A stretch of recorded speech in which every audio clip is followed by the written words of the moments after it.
Aroma T വിയുടെ എല്ലാ മാന്യ പ്രേക്ഷകർക്കും വേഗം വരുന്ന കർത്താവായ യേശു ക്രിസ്തുവിന്റെ തന്നെ തിരുനാമത്തിൽ വന്ദനത്തെയും സ്വാഗതത്തെയും അറിയിക്കുന്നു. അനുഗ്രഹീതവും മനോഹരമായ നല്ല നിമിഷങ്ങൾക്കായി, നല്ല ദിവസത്തിനായി ഞാൻ കർത്താവിന് സ്തോത്രം ചെയ്യുന്നു. അരോമ ടി വിയുടെ പ്രേക്ഷകരോടൊപ്പം അനുഗ്രഹിക്കപ്പെട്ട ജീവിതാനുഭവവും ദൈവം നടത്തിയ അത്ഭുതകരമായ വേളയും കുറിച്ച് പങ്കുവയ്ക്കേണ്ടതിന് വീണ്ടും ഒരിക്കൽ കൂടി നമ്മൾ ക്ഷണം സ്വീകരിച്ച് ഇന്ന് നമ്മോടൊപ്പം ജോയിൻ ചെയ്തിരിക്കുന്ന കർത്താവിൻ്റെ വിലപ്പെട്ട ദാസൻ പ്രിയ ജോസ് പാപ്പച്ചായനാണ്. നമുക്ക് എവർക്കും അറിയാം, ഉത്തർപ്രദേശിൽ ലക്നൌവിൽ പാർത്തുകൊണ്ട് കർത്താവിൻ്റെ വേല ദീർഘവർഷങ്ങളായി ചെയ്തുകൊണ്ടിരിക്കുന്ന ഈ ദൈവദാസനും കുടുംബവും കഴിഞ്ഞ നാളുകൾ സുവിശേഷ വിരോധികളുടെ പീഡനത്തെ തുടർന്ന്, എതിർപ്പിനെ തുടർന്ന് ശക്തമായ സുവിശേഷ പ്രവർത്തനത്തിൽ അവർക്ക് തടസ്സം നേരിടുവാനും അവർ കുറച്ചു കാലത്തേക്ക് ജയിലിൽ അടയ്ക്കപ്പെടുവാനും വളരെ ഏറെ പ്രതിസന്ധികളുടെ നടുവിലൂടെ കടന്നു പോകാനും ഒക്കെ ഇടയായി തീർന്ന ചില സാഹചര്യങ്ങളുണ്ട്. ആ അനുഭവങ്ങളും ഓർമ്മകളും ഒരു പ്രാവശ്യം കൂടി അരോമാറ്റിയുടെ പ്രേക്ഷകരുമായിട്ട് പങ്കുവയ്ക്കുന്നതിന് ഇന്ന് നമ്മോടൊപ്പം ജോയിൻ ചെയ്തിട്ടുണ്ട്. കർത്താവിൻ്റെ ദാസൻ പ്രാരംഭമായിട്ട് അല്പസമയം നമ്മോട് സംസാരിക്കും. തുടർന്ന് ഉള്ള സമയം കർത്താവിൻ്റെ ദാസൻ പ്രിയ ജോസ് പാപ്പച്ചായൻ നമ്മോടൊപ്പം സംസാരിക്കുന്നതിനായിട്ട് സമയം വേർതിരിച്ചു കൊള്ളുന്നു. ബഹുമാനപ്പെട്ട ഡാനിയൽ പാസ്റ്റർ, ശ്രദ്ധിച്ചുകൊണ്ടിരിക്കുന്ന എല്ലാ കേൾവിക്കാർക്കും വേഗം വരുന്ന യേശു ക്രിസ്തുവിന്റെ നാമത്തിൽ ഞങ്ങളുടെ സ്നേഹബന്ധനം അറിയിക്കുന്നു. നിങ്ങൾ അറിയുന്ന പോലെ എൻ്റെ പേര് ജോസ് പാപ്പച്ചാൻ. നിങ്ങൾക്കറിയാം, ഞങ്ങളെ ജാനുവരി 22 ഞങ്ങളെ ഡിസ്ട്രിക്ട് കോർട്ട് ശിക്ഷിച്ചായിരുന്നു 5 വർഷ തടവ്, 25,000 പിഴ. ആ സമയത്ത് ലോകമെമ്പാടും ഞങ്ങൾക്ക് വേണ്ടി പ്രാർത്ഥിച്ചു. ഡിനോമിനേഷൻ സ്പിരിറ്റ് ഒന്നും നോക്കാതെ, ചർച്ചകളോടോ IPCയോ മർത്തോമ ഒന്നും നോക്കാതെ കേരളത്തിലെ എല്ലാവരും, ലോകത്തിലും അനേകർ ഞങ്ങൾക്ക് വേണ്ടി പ്രാർത്ഥിച്ചുകൊണ്ടായിരുന്നു നിങ്ങളുടെ മധ്യത്തിലായിരിക്കുന്നത്. അതുകൊണ്ട് ദൈവമക്കളെ, പ്രാർത്ഥനയ്ക്ക് ഒരു ശക്തിയുണ്ട്, പ്രാർത്ഥനയ്ക്ക് ഒരു ബലമുണ്ട്, പ്രാർത്ഥനയിൽ വിടുതൽ ഉണ്ട്. അതുകൊണ്ട് ഇനി പ്രാർത്ഥന കൂട്ടണം. നിങ്ങൾ പ്രാർത്ഥിച്ചില്ലായിരുന്നെങ്കിൽ എന്നും ഞങ്ങൾ ചിലപ്പം ജയിലിലായിരുന്നേ. പക്ഷെ നിങ്ങളെല്ലാം പ്രാർത്ഥിച്ചു, അതുകൊണ്ട് ഒത്തിരി നന്ദിയായിരിക്കുന്നു. അതുകൊണ്ട് നമ്മുടെ പ്രാർത്ഥന കുറയാൻ പാടില്ല. പറഞ്ഞ പോലെ ഞാന് മാതാപിതാക്കൾക്ക് ആദ്യത്തെ സന്താനമായതുകൊണ്ട് കേരളത്തില് വറ്റിയാർ എന്ന് പറഞ്ഞ മാവേലിക്കരയുടെ അടുത്തുള്ള സ്ഥലത്താണ് ജനിച്ച്. പക്ഷെ ജനിച്ച അവിടെ ആണെങ്കിലും ഞാൻ വളർന്ന എല്ലാം വടക്കേന്ത്യയല്ല. ചെറിയ പ്രായത്തൊട്ട് വടക്കേന്ത്യയിൽ പല സ്ഥലങ്ങളായിട്ട് പിന്നെ ആയിരുന്നു. അതുകൊണ്ട് എനിക്ക് മലയാളം അങ്ങനെ എഴുതാനോ വായിക്കാനോ അറിയത്തില്ല. ചിലപ്പോൾ അതിൻ്റെ മലയാളത്തിന്റെ പറയുമ്പോൾ മലയാളത്തിന്റെ ഉച്ചാരണത്തിന് വല്ല കുറവുണ്ടെങ്കിൽ ദൈവനാമത്തിൽ ക്ഷമിക്കുക. നിങ്ങളുടെ മാതാപിതാക്കൾ വടക്കേന്ത്യയിൽ ജോലി ചെയ്യുന്നുണ്ടായിരുന്നു. എൻ്റെ പിതാവ് റേണുക്കൂട്ടിലെ ഹിൻഡാൽകോ സ്റ്റീൽ അലുമിനിയം കോർപ്പറേഷനിലെ ബിർളയുടെ കമ്പനിയിൽ ജനറൽ ഫോർമാൻ, മമ്മി ലാബ് ടെക്നീഷ്യനായിട്ട് ബിർളയുടെ ഹോസ്പിറ്റലിൽ തന്നെ ജോലി ചെയ്യുന്നുണ്ടായിരുന്നു. അന്നേരം ഞാൻ അവിടെ നിർമ്മല കോൺവെന്റ് സ്കൂളിൽ പഠിക്കുമായിരുന്നു. പക്ഷെ ആ സമയത്ത് തന്നെ വീട്ടില് ഞങ്ങൾ ബ്രദർ ആൻഡ് ബാക്ക്ഗ്രൗണ്ടിലുള്ളവരായിരുന്നു. ഞങ്ങളുടെ വീട്ടിൽ തന്നെ ആരാധന ഉണ്ടായിരുന്നു, പ്രാർത്ഥന ഉണ്ടായിരുന്നു.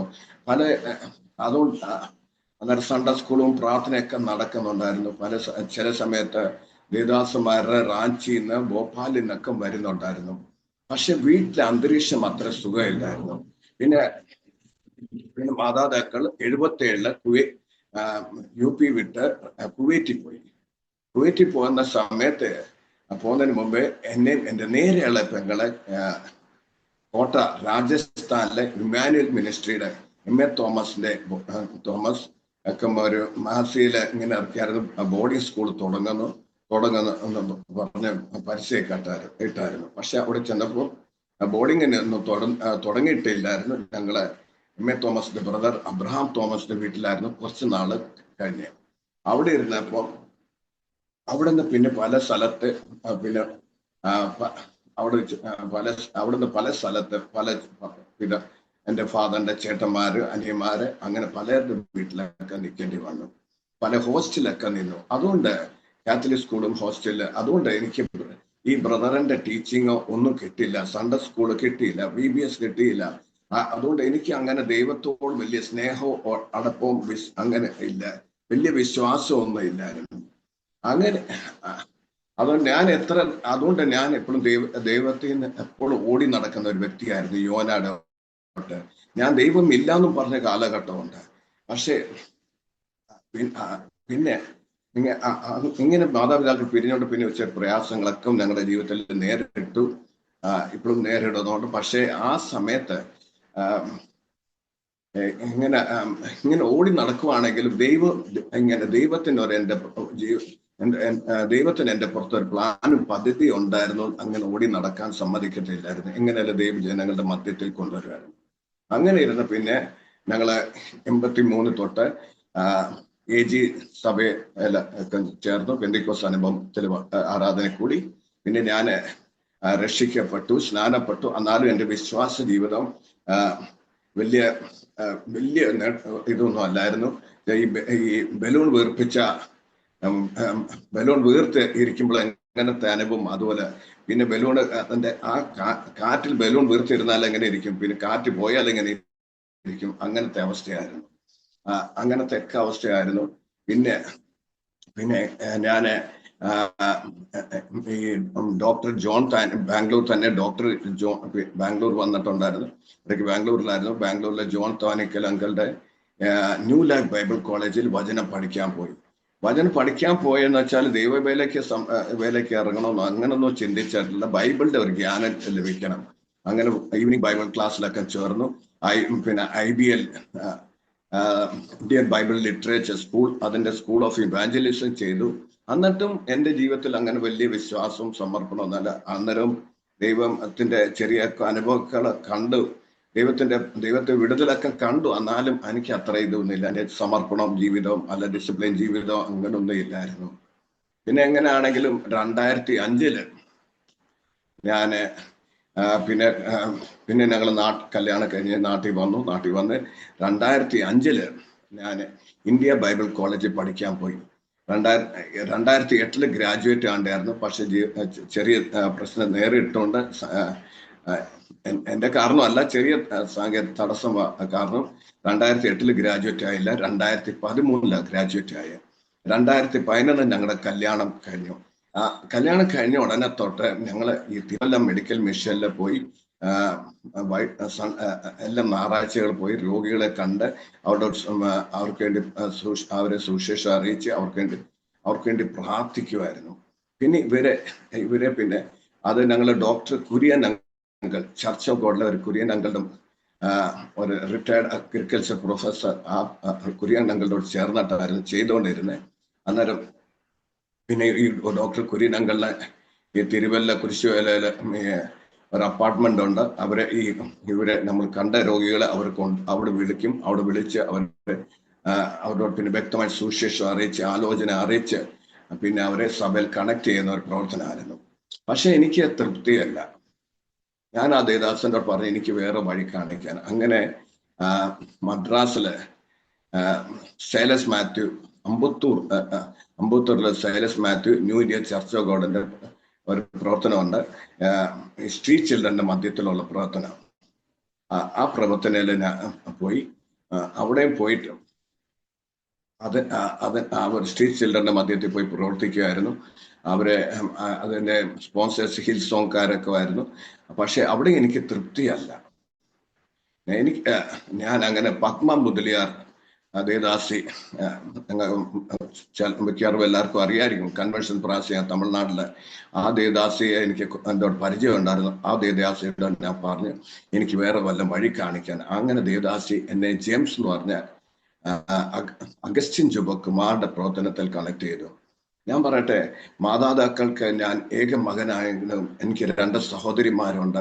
പക്ഷെ എനിക്ക് നാട്ടിലോ വീട്ടിലോ സഭയിലോ ദേശത്തിലോ ഒന്നും എനിക്കൊരു വിലയില്ലായിരുന്നു. എല്ലാവരും എന്നെ കരുതിയ പൊട്ടൻ, വട്ടൻ, പോക്രി എന്നായിരുന്നു. എല്ലാവരും എന്നെ തള്ളിക്കളഞ്ഞ അവസ്ഥയായിരുന്നു. ഇവനെ കൊണ്ട് ഒന്നും ഒക്കത്തില്ല എന്നുള്ള അവസ്ഥയായിരുന്നു. പക്ഷേ ദൈവം എന്നെ കൈവിട്ടില്ല.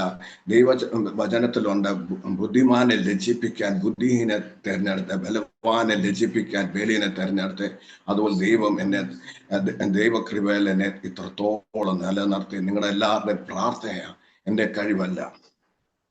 അങ്ങനെ ഞങ്ങൾക്ക് എഴുമറ്റൂരിലെ വീടും സ്ഥലമൊക്കെ ഉണ്ടായിരുന്നു. ഞങ്ങൾ ആരോട് പറഞ്ഞില്ല, മാതാപിതാക്കളോട് പറഞ്ഞില്ല, സഭയോട് പറഞ്ഞില്ല, മക്കളോട് പറഞ്ഞില്ല. ആരോട് പറഞ്ഞാൽ അവർ വിടത്തില്ല.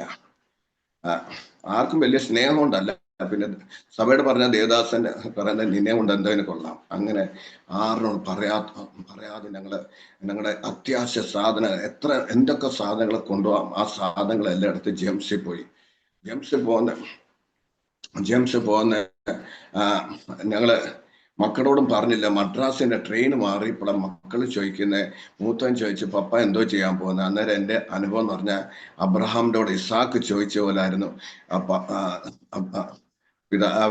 അബ്രഹാം ഇസാക്ക് ചോദിക്കുന്നു, വിറവുണ്ട്, കത്തിയുണ്ട്, പക്ഷേ കുഞ്ഞാടിൻ്റെ അതുപോലത്തെ ബലി ചെയ്യാൻ. അന്നേരം എൻ്റെ കണ്ണ് തള്ളിപ്പോയി. പക്ഷെ ഞാനൊന്നും പറഞ്ഞില്ല. പക്ഷെ അവിടെ ജെംസിൽ പോയി റെഡ് ലൈറ്റ് സ്ത്രീകളുടെ മധ്യത്തിൽ പ്രവർത്തിക്കാനുള്ള പ്രവർത്തനമായിരുന്നു. അവിടെ 50 ഞങ്ങൾക്ക് ട്രെയിനിങ് ലഭിച്ചു. 50 പിള്ളേരെ ഞങ്ങൾ സെലക്ട് ചെയ്തിട്ട് ഇവർക്ക് ഈ പിള്ളേർക്ക് മാതാവുണ്ടെങ്കിൽ പിതാവ് ആരാന്ന് അറിയത്തില്ല. ഈ പിള്ളേരെ ഞങ്ങൾ സമരസ്ത്രീ ഡോട്ടായി ഇവരുടെ മാതാവിന്റെ കഥ. അതുകൊണ്ട് ഈ പിള്ളേരുടെ പിതാവിനെ ഞങ്ങൾ പേരിടും. രൂപ്ചന്ദ്, മണിചന്ദോ എന്തെങ്കിലും ഒരു പേരിടും. പിന്നെ അവരുടെ ഹൈറ്റ് വെയിറ്റ് നോക്കിയിട്ട് ഞങ്ങൾ ഡേറ്റ് ഓഫ് ബർത്ത് ഉണ്ടാക്കിയിട്ട് അവരെ പിന്നെ സ്കൂളിൽ ചേർക്കുന്ന പ്രവർത്തനം. പിന്നെ രാവിലെ ഇവര് ഞങ്ങളുടെ അടുത്ത് വരും. മിനി ഹോസ്റ്റൽ പോലെ ഇവര് ഞങ്ങൾ വരുമ്പോൾ രാവിലെ ഡിവോഷൻ നടക്കും. ഡിവോഷൻ നടത്തി കഴിഞ്ഞിട്ട് ഇവരെ സ്കൂളിൽ പറഞ്ഞു വിടും. നിർബന്ധമായിട്ട് സ്കൂളിൽ പറഞ്ഞു വിടും. പിന്നെ അവരെ ട്യൂഷൻ വരും. ആ ട്യൂഷൻ കഴിഞ്ഞിട്ട് പിന്നെ ഞങ്ങൾ ഈ സ്ത്രീകളുടെ വീട്ടിൽ പോയിട്ട് ഇവരെ ഈ വഴിയിൽ നിന്ന് തിരിപ്പിക്കുന്ന ഒരു പ്രവർത്തനമായിരുന്നു. അവിടെ തൊട്ട് ദൈവം എന്നെ ഉപയോഗിക്കാൻ തുടങ്ങി. ആദ്യത്തെ അനുഭവമായിരുന്നു. ഞങ്ങൾ ഒറ്റയ്ക്ക് തന്നെ നിന്ന് പ്രവർത്തിക്കുന്ന വിക്രംഗഞ്ച് എന്ന് പറഞ്ഞ ആരാ ഡിസ്ട്രിക്റ്റിലാണ് ഞങ്ങളെ ആക്കിയിരുന്നത്. ഞങ്ങളോട് ഒരു ട്രെയിനിങ് കഴിഞ്ഞിട്ട് ഒരു ദിവസം അഗസ്റ്റ് നിങ്ങൾ ഇവിടെ എന്തോ ചെയ്യാൻ, നിങ്ങൾ ഫീൽഡിൽ പോകാൻ പറഞ്ഞു. ഫീൽഡിൽ പോയപ്പോൾ ബിൽഡിംഗ് ഒന്നും തീർന്നില്ല. ഞങ്ങൾ തന്നെ ബിൽഡിംഗ് പണി ചെയ്യിപ്പിച്ചു. വാക്യങ്ങളൊക്കെ എഴുതി ഭിത്തിയിലൊക്കെ എഴുതിപ്പിച്ചു. പിന്നെ പിള്ളേരെയൊക്കെ പിന്നെ ഇതിന്റെ സ്പോൺസേഴ്സ് വരുമ്പോൾ വിദേശികളായിരുന്നു. അവർ വരുമ്പോൾ ട്രാൻസ്ലേഷനൊക്കെ ദൈവം എന്നെ ഉപയോഗിച്ചു. പിന്നെ ദൈവകൃപയാല് 2-3 പ്രൊജക്റ്റോട് ഇങ്ങനെ തുടങ്ങി. ഇതിന്റെ പേര് അവർ പീപ്പിൾ പ്രൊജക്റ്റ് ആയിരുന്നു. അന്നേരം എന്നെ സൂപ്പർവൈസർ പോലെ ആക്കി. പക്ഷേ ശത്രു എങ്ങും നിർത്തത്തില്ല. അങ്ങനെ ഒരു പ്രാവശ്യം നാട്ടിൽ പോയി വന്നു. നാട്ടിൽ പോയി എനിക്ക് തിരിച്ച് ബീഹാറിലെത്തിയപ്പോൾ എനിക്ക് ചെറിയ ആക്സിഡന്റ് ഉണ്ടായി. ആക്സിഡന്റ് ഡീറ്റെയിൽ ഒന്നും പറയുന്നില്ല. ഞാൻ മരണപ്പെടേണ്ടതായിരുന്നു. പക്ഷെ ആ സമയത്തും അനേകർ ഞങ്ങൾക്ക് വേണ്ടി പ്രാർത്ഥിച്ചു. അതിന്റെ ഫലമായിട്ടാണ് നിങ്ങളുടെ മധ്യത്തിൽ ഞാൻ ജീവനോടെ ഇരിക്കുന്നത്. പിന്നെ അത് കഴിഞ്ഞിട്ട് ജെംസൺ ഞങ്ങളെ കൈവിട്ടു. റിക്കവറൊക്കെ ചെയ്ത് കഴിഞ്ഞിട്ട് ജെംസൺ ഞങ്ങളെ കൈവിട്ടു.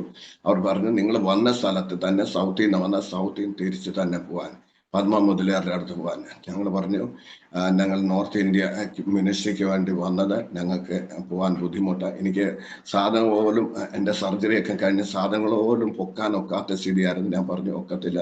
വൈഫാണെങ്കിൽ കാണിച്ചു. അന്നേരം പക്ഷേ ഇവർക്ക് സിമ്പതി തോന്നില്ല. പിന്നെ ഞങ്ങൾ ഇന്ത്യ മിഷനിൽ ചേർന്നു.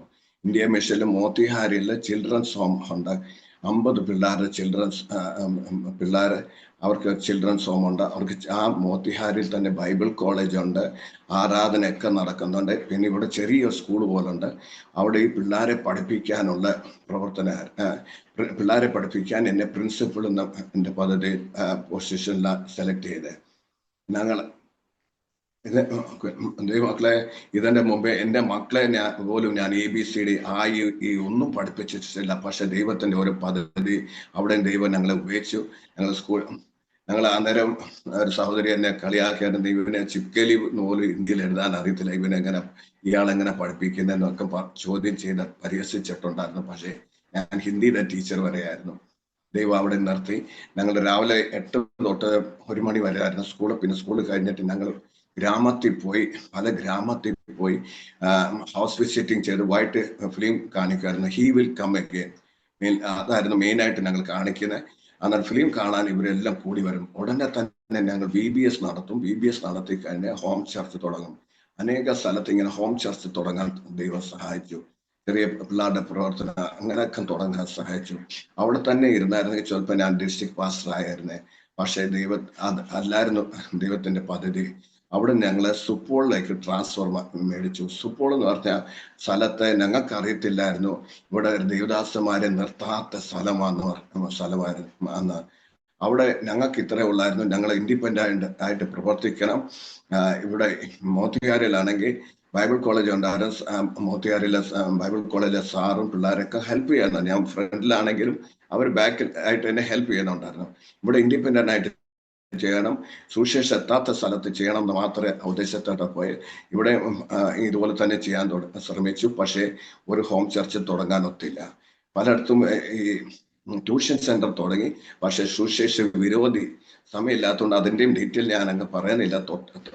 സുവിശേഷ വിരോധി പലയിടത്തും ഒരിടത്ത് ചെന്ന് ഒരു ഗ്രാമത്തിൽ ചെന്ന് തടഞ്ഞു. പിന്നെ ഞങ്ങളുടെ ഫോട്ടോ എടുത്തു. പിന്നെ പറഞ്ഞു, നിങ്ങൾ എന്തിനാ പോകുന്നത്, ഞങ്ങൾക്കറിയാം, നിങ്ങൾ ഇവിടുന്ന് പൊക്കിയോ, അല്ലെങ്കിൽ പോലീസുകാരെ ഇപ്പം വന്ന് നിങ്ങളെ പിടിച്ചോണ്ട് പോവുക, അല്ലെങ്കിൽ ഞങ്ങളുടെ ആൾക്കാർ വന്ന് നിങ്ങളെ നല്ല കൈകാര്യം ചെയ്യും. അന്നേരം ഞങ്ങൾ അവിടെ നിന്ന് പോയി. പിന്നെ എവിടൊക്കെ പോവായിരുന്നു ഇയാൾ പോയിരുന്നു. പിന്നെ പല പ്രാവശ്യം സുശേഷ വിരോധികൾ ഞങ്ങളെ അടിക്കാൻ വന്നു. പിന്നെ നിങ്ങളൊക്കെ അറിയായിരിക്കും, അത്രയും ഫേമസ് ആയില്ലായിരുന്നു ആ സംഭവം. 2021 നവംബറിൽ ഞങ്ങളെ സുശേഷ വിരോധികള് സുപ്പോൾ റെയിൽവേ സ്റ്റേഷനിൽ പിടിച്ചു. ഞങ്ങൾ അവിടെ ട്രാക്റ്റും ന്യൂ ടെസ്റ്റ്മെന്റ് കൊടുത്ത സമയത്ത് ആ ചെറിയ റെയിൽവേ സ്റ്റേഷൻ അവിടെ അധികം ആൾക്കാരും ഇല്ലാത്ത, പിന്നെ വലിയ മെയിൻ ട്രെയിനൊന്നും വരത്തില്ല, ഒരു ട്രെയിനേ വരത്തുള്ളൂ. പിന്നെ കൂടുതലും ഗുഡ്സ് ട്രെയിനൊക്കെ അവിടെ കിടപ്പുണ്ട്. അങ്ങനത്തെ ഒരു ചെറിയ റെയിൽവേ സ്റ്റേഷനിൽ ഞങ്ങളെ സുശേഷ ഈ പൂജ എല്ലാം കഴിഞ്ഞിട്ട് നെക്സ്റ്റ് ഡേ പോയതാ. പക്ഷേ ഫ്ലൈ ഓവറിൽ കയറിയപ്പോൾ 3ാമത്തെ ആള് ഞങ്ങളെ പിടിച്ചു. പിന്നെ പിടിച്ച് ഞങ്ങളെ വെയിറ്റിംഗ് ഷെഡിൽ നിർത്തി എന്നെ ഒത്തിരി അടിച്ചു. എന്നെ അടിച്ചിട്ട് പിന്നെ ഫോൺ ചെയ്ത് എളുപ്പം ഒരു ഭാര്യയും ഭർത്താവിനെ പിടിച്ചിട്ടുണ്ട്. അന്നേരം ഇന്ത്യയിൽ വരുന്ന ഈ CD-യുടെ താഴെ വാ, ലാഡന്റെ താഴെ വാ, നിങ്ങൾ അവിടെ ഉണ്ടെന്ന് പറഞ്ഞു. അന്നേരം ഒരു കാർ നിറയെ ആൾക്കാർ വന്ന ആൾക്കാരെല്ലാം എന്റെ മുഖത്തിൽ ഇടിക്കുകയും അടിക്കുകയും തലയിൽ അടിക്കുകയും ഒക്കെ ചെയ്യുമായിരുന്നു. പിന്നെ മുഖത്തും മൂക്കിൽ നിന്നൊക്കെ ചോര വരുന്നു. ഞാൻ പറഞ്ഞു, ക്ഷമിക്ക്, ഞങ്ങളെ പാവങ്ങളാ, ഞങ്ങളെ വിട്ടേക്ക്, ഞങ്ങൾ ഇവിടെ നിൽക്കത്തില്ല, ഞങ്ങൾ പൊക്കിയോളാം, ഇവർക്ക് ഒരു ഇര കിട്ടിയതാ, ഇവരെങ്ങനെ വിടുന്നേ. പിന്നെ നിർബന്ധമായിട്ട് കാറെ നിർത്തി പറഞ്ഞു, നിങ്ങളുടെ വീട്ടിൽ കൊണ്ടുപോകാൻ. പക്ഷെ വീട്ടിൽ കൊണ്ടുപോകാനില്ലായിരുന്നു, 40 കിലോമീറ്റർ ദൂരെ കൊണ്ടുപോയി. അവിടെ ഒത്തിരി ഉപദ്രവിച്ചു. പിന്നെ ഭാര്യയ്ക്ക് കൊങ്ങയ്ക്ക് കത്തി വെച്ചു, ഇവിടെ കഴുത്ത് കണ്ടിക്കണം എന്നൊക്കെ പറഞ്ഞു. ഈ ഓടുന്ന വണ്ടിയിൽ നിങ്ങൾ തെളിയിടും, അന്ന് കുറെ വണ്ടി വന്ന് ഇടിക്കും. അന്നേരം ഞങ്ങളെ പറയും, നിങ്ങളെ വണ്ടി ഇടിച്ചു, നിങ്ങൾ മരിച്ചു അങ്ങനെ പറയും. അല്ലെങ്കിൽ കോശി നദി കണ്ടില്ലേ, കോശി നദി കാണിച്ചു നിങ്ങളെ നദിയിലോട്ട് ഞങ്ങൾ തെള്ളിയിടുന്നു. അന്നേരം നിങ്ങൾ നദിയിലോട്ട് മുങ്ങി മരിക്കും. അന്നേരം പറയും, നിങ്ങൾ നദി മുങ്ങി മരിച്ചു എന്ന് പറയും. അങ്ങനെയൊക്കെ പറയും. നിങ്ങൾക്ക് രക്ഷപ്പെടണമെങ്കിൽ 5 ലക്ഷം തരണമെന്ന് പറഞ്ഞു. ഞങ്ങൾ പറഞ്ഞു, 5 ലക്ഷം ഇല്ല, 5 പൈസയില്ല തരാൻ. അന്നേരം ഞങ്ങളോട് എത്ര പൈസ കിട്ടുന്നത്, ഞങ്ങൾ പറഞ്ഞു ഇത്രേ ഉള്ളൂ എന്ന് പറഞ്ഞു. പിന്നെ ഹാൻഡ് ബാഗ് ചെക്ക് ചെയ്തപ്പോൾ വൈഫിന്റെ അവർ ചോദിച്ചു, ATM കാർഡ് ഉണ്ടോ. ഹാൻഡ് ബാഗ് ചെയ്ത് ഞങ്ങൾ ഓർത്ത് ATM കാർഡ് വീട്ടിലെ വെച്ച്. പക്ഷേ ആ ATM കാർഡ് വൈഫിന്റെ ബാഗിലുണ്ടായിരുന്നു. ATM കാർഡിന്റെ നമ്പറൊക്കെ ചോദിച്ചു. പിന്നെ ഇവർ 40 കിലോമീറ്റർ ദൂരെ കൊണ്ടുപോയി അവിടെ ഒത്തിരി അടിച്ചു. പിന്നെ പറഞ്ഞു, ഗംഗാ വെള്ളം നിങ്ങളെ കുടിപ്പിച്ച് ഹിന്ദു ആക്കുമെന്ന് പറഞ്ഞു. പിന്നെ ഭാര്യയുടെ പിന്നെ ഒരു ATM കാർഡ്, പിന്നെ എന്നെ ഈ കൈയുടെ മുട്ടുകൊണ്ട് പുറത്ത് ഇടിച്ചു. പറഞ്ഞു, ഇതുകൊണ്ട് നിനക്ക് നല്ല ശരിയാക്കുക, നീ ഇനി തൊട്ട് സുവിശേഷ പ്രവർത്തനം, ഇങ്ങനത്തെ പ്രവർത്തനത്തിൽ പോകാൻ പാടില്ല എന്ന് പറഞ്ഞിട്ട് പിന്നെ ഇവര് കുറച്ച് കഴിഞ്ഞിട്ട് ATM കാർഡ് പോയി ചെക്ക് ചെയ്തു. ഒന്നും 500, ഞങ്ങൾ പറഞ്ഞ പോലെ 500-ന് താഴെ ഉള്ളായിരുന്നു. പിന്നെ ഇത് ലെഫ്റ്റ് സൈഡ് ആണെങ്കിൽ റൈറ്റ് സൈഡിൽ കൊണ്ടുവന്നു. അവിടെ ഒത്തിരി കുറെ വിരോധികളെ വടിയും ഹോക്കി സ്റ്റിക്കും ഇഷ്ടിയൊക്കെ ആയിട്ട് നിൽക്കുന്നുണ്ടായിരുന്നു. പിന്നെ അവർ പറഞ്ഞു, നിങ്ങൾക്ക് പശുമൂത്രം കൊടുത്ത് ഹിന്ദു ആക്കുമെന്ന് പറഞ്ഞു. അങ്ങനെ അവിടെ ഒത്തിരി അടിച്ചും ഉദ്രവിച്ചൊക്കെ ചെയ്തു. രാവിലെ പിടിച്ച ഇപ്പൊ വൈകിട്ട് 6:30 ആവുന്നു. പിന്നെ ലാസ്റ്റ് ഇവരെന്തോ ചെയ്തു, ഞങ്ങളെ എന്തോ പറഞ്ഞു, ഞങ്ങളിങ്ങനെ ഒരു പെട്ടിക്കടയുടെ അകത്ത് ഇരുത്തിയിരിക്കുക. ഈ ഭാര്യയാണെങ്കിൽ ഈ പൊട്ടും വളയും ഈ സിന്ദൂർ ഒന്നും ഇല്ലാത്തതുകൊണ്ട് അവളെ കുറിച്ച് ഒത്തിരി അവാസമൊക്കെ പറയുന്നുണ്ടായിരുന്നു. പിന്നെ ലാസ്റ്റ് അവർ പറഞ്ഞു നിങ്ങൾ പുറത്തു വരാൻ പറഞ്ഞു.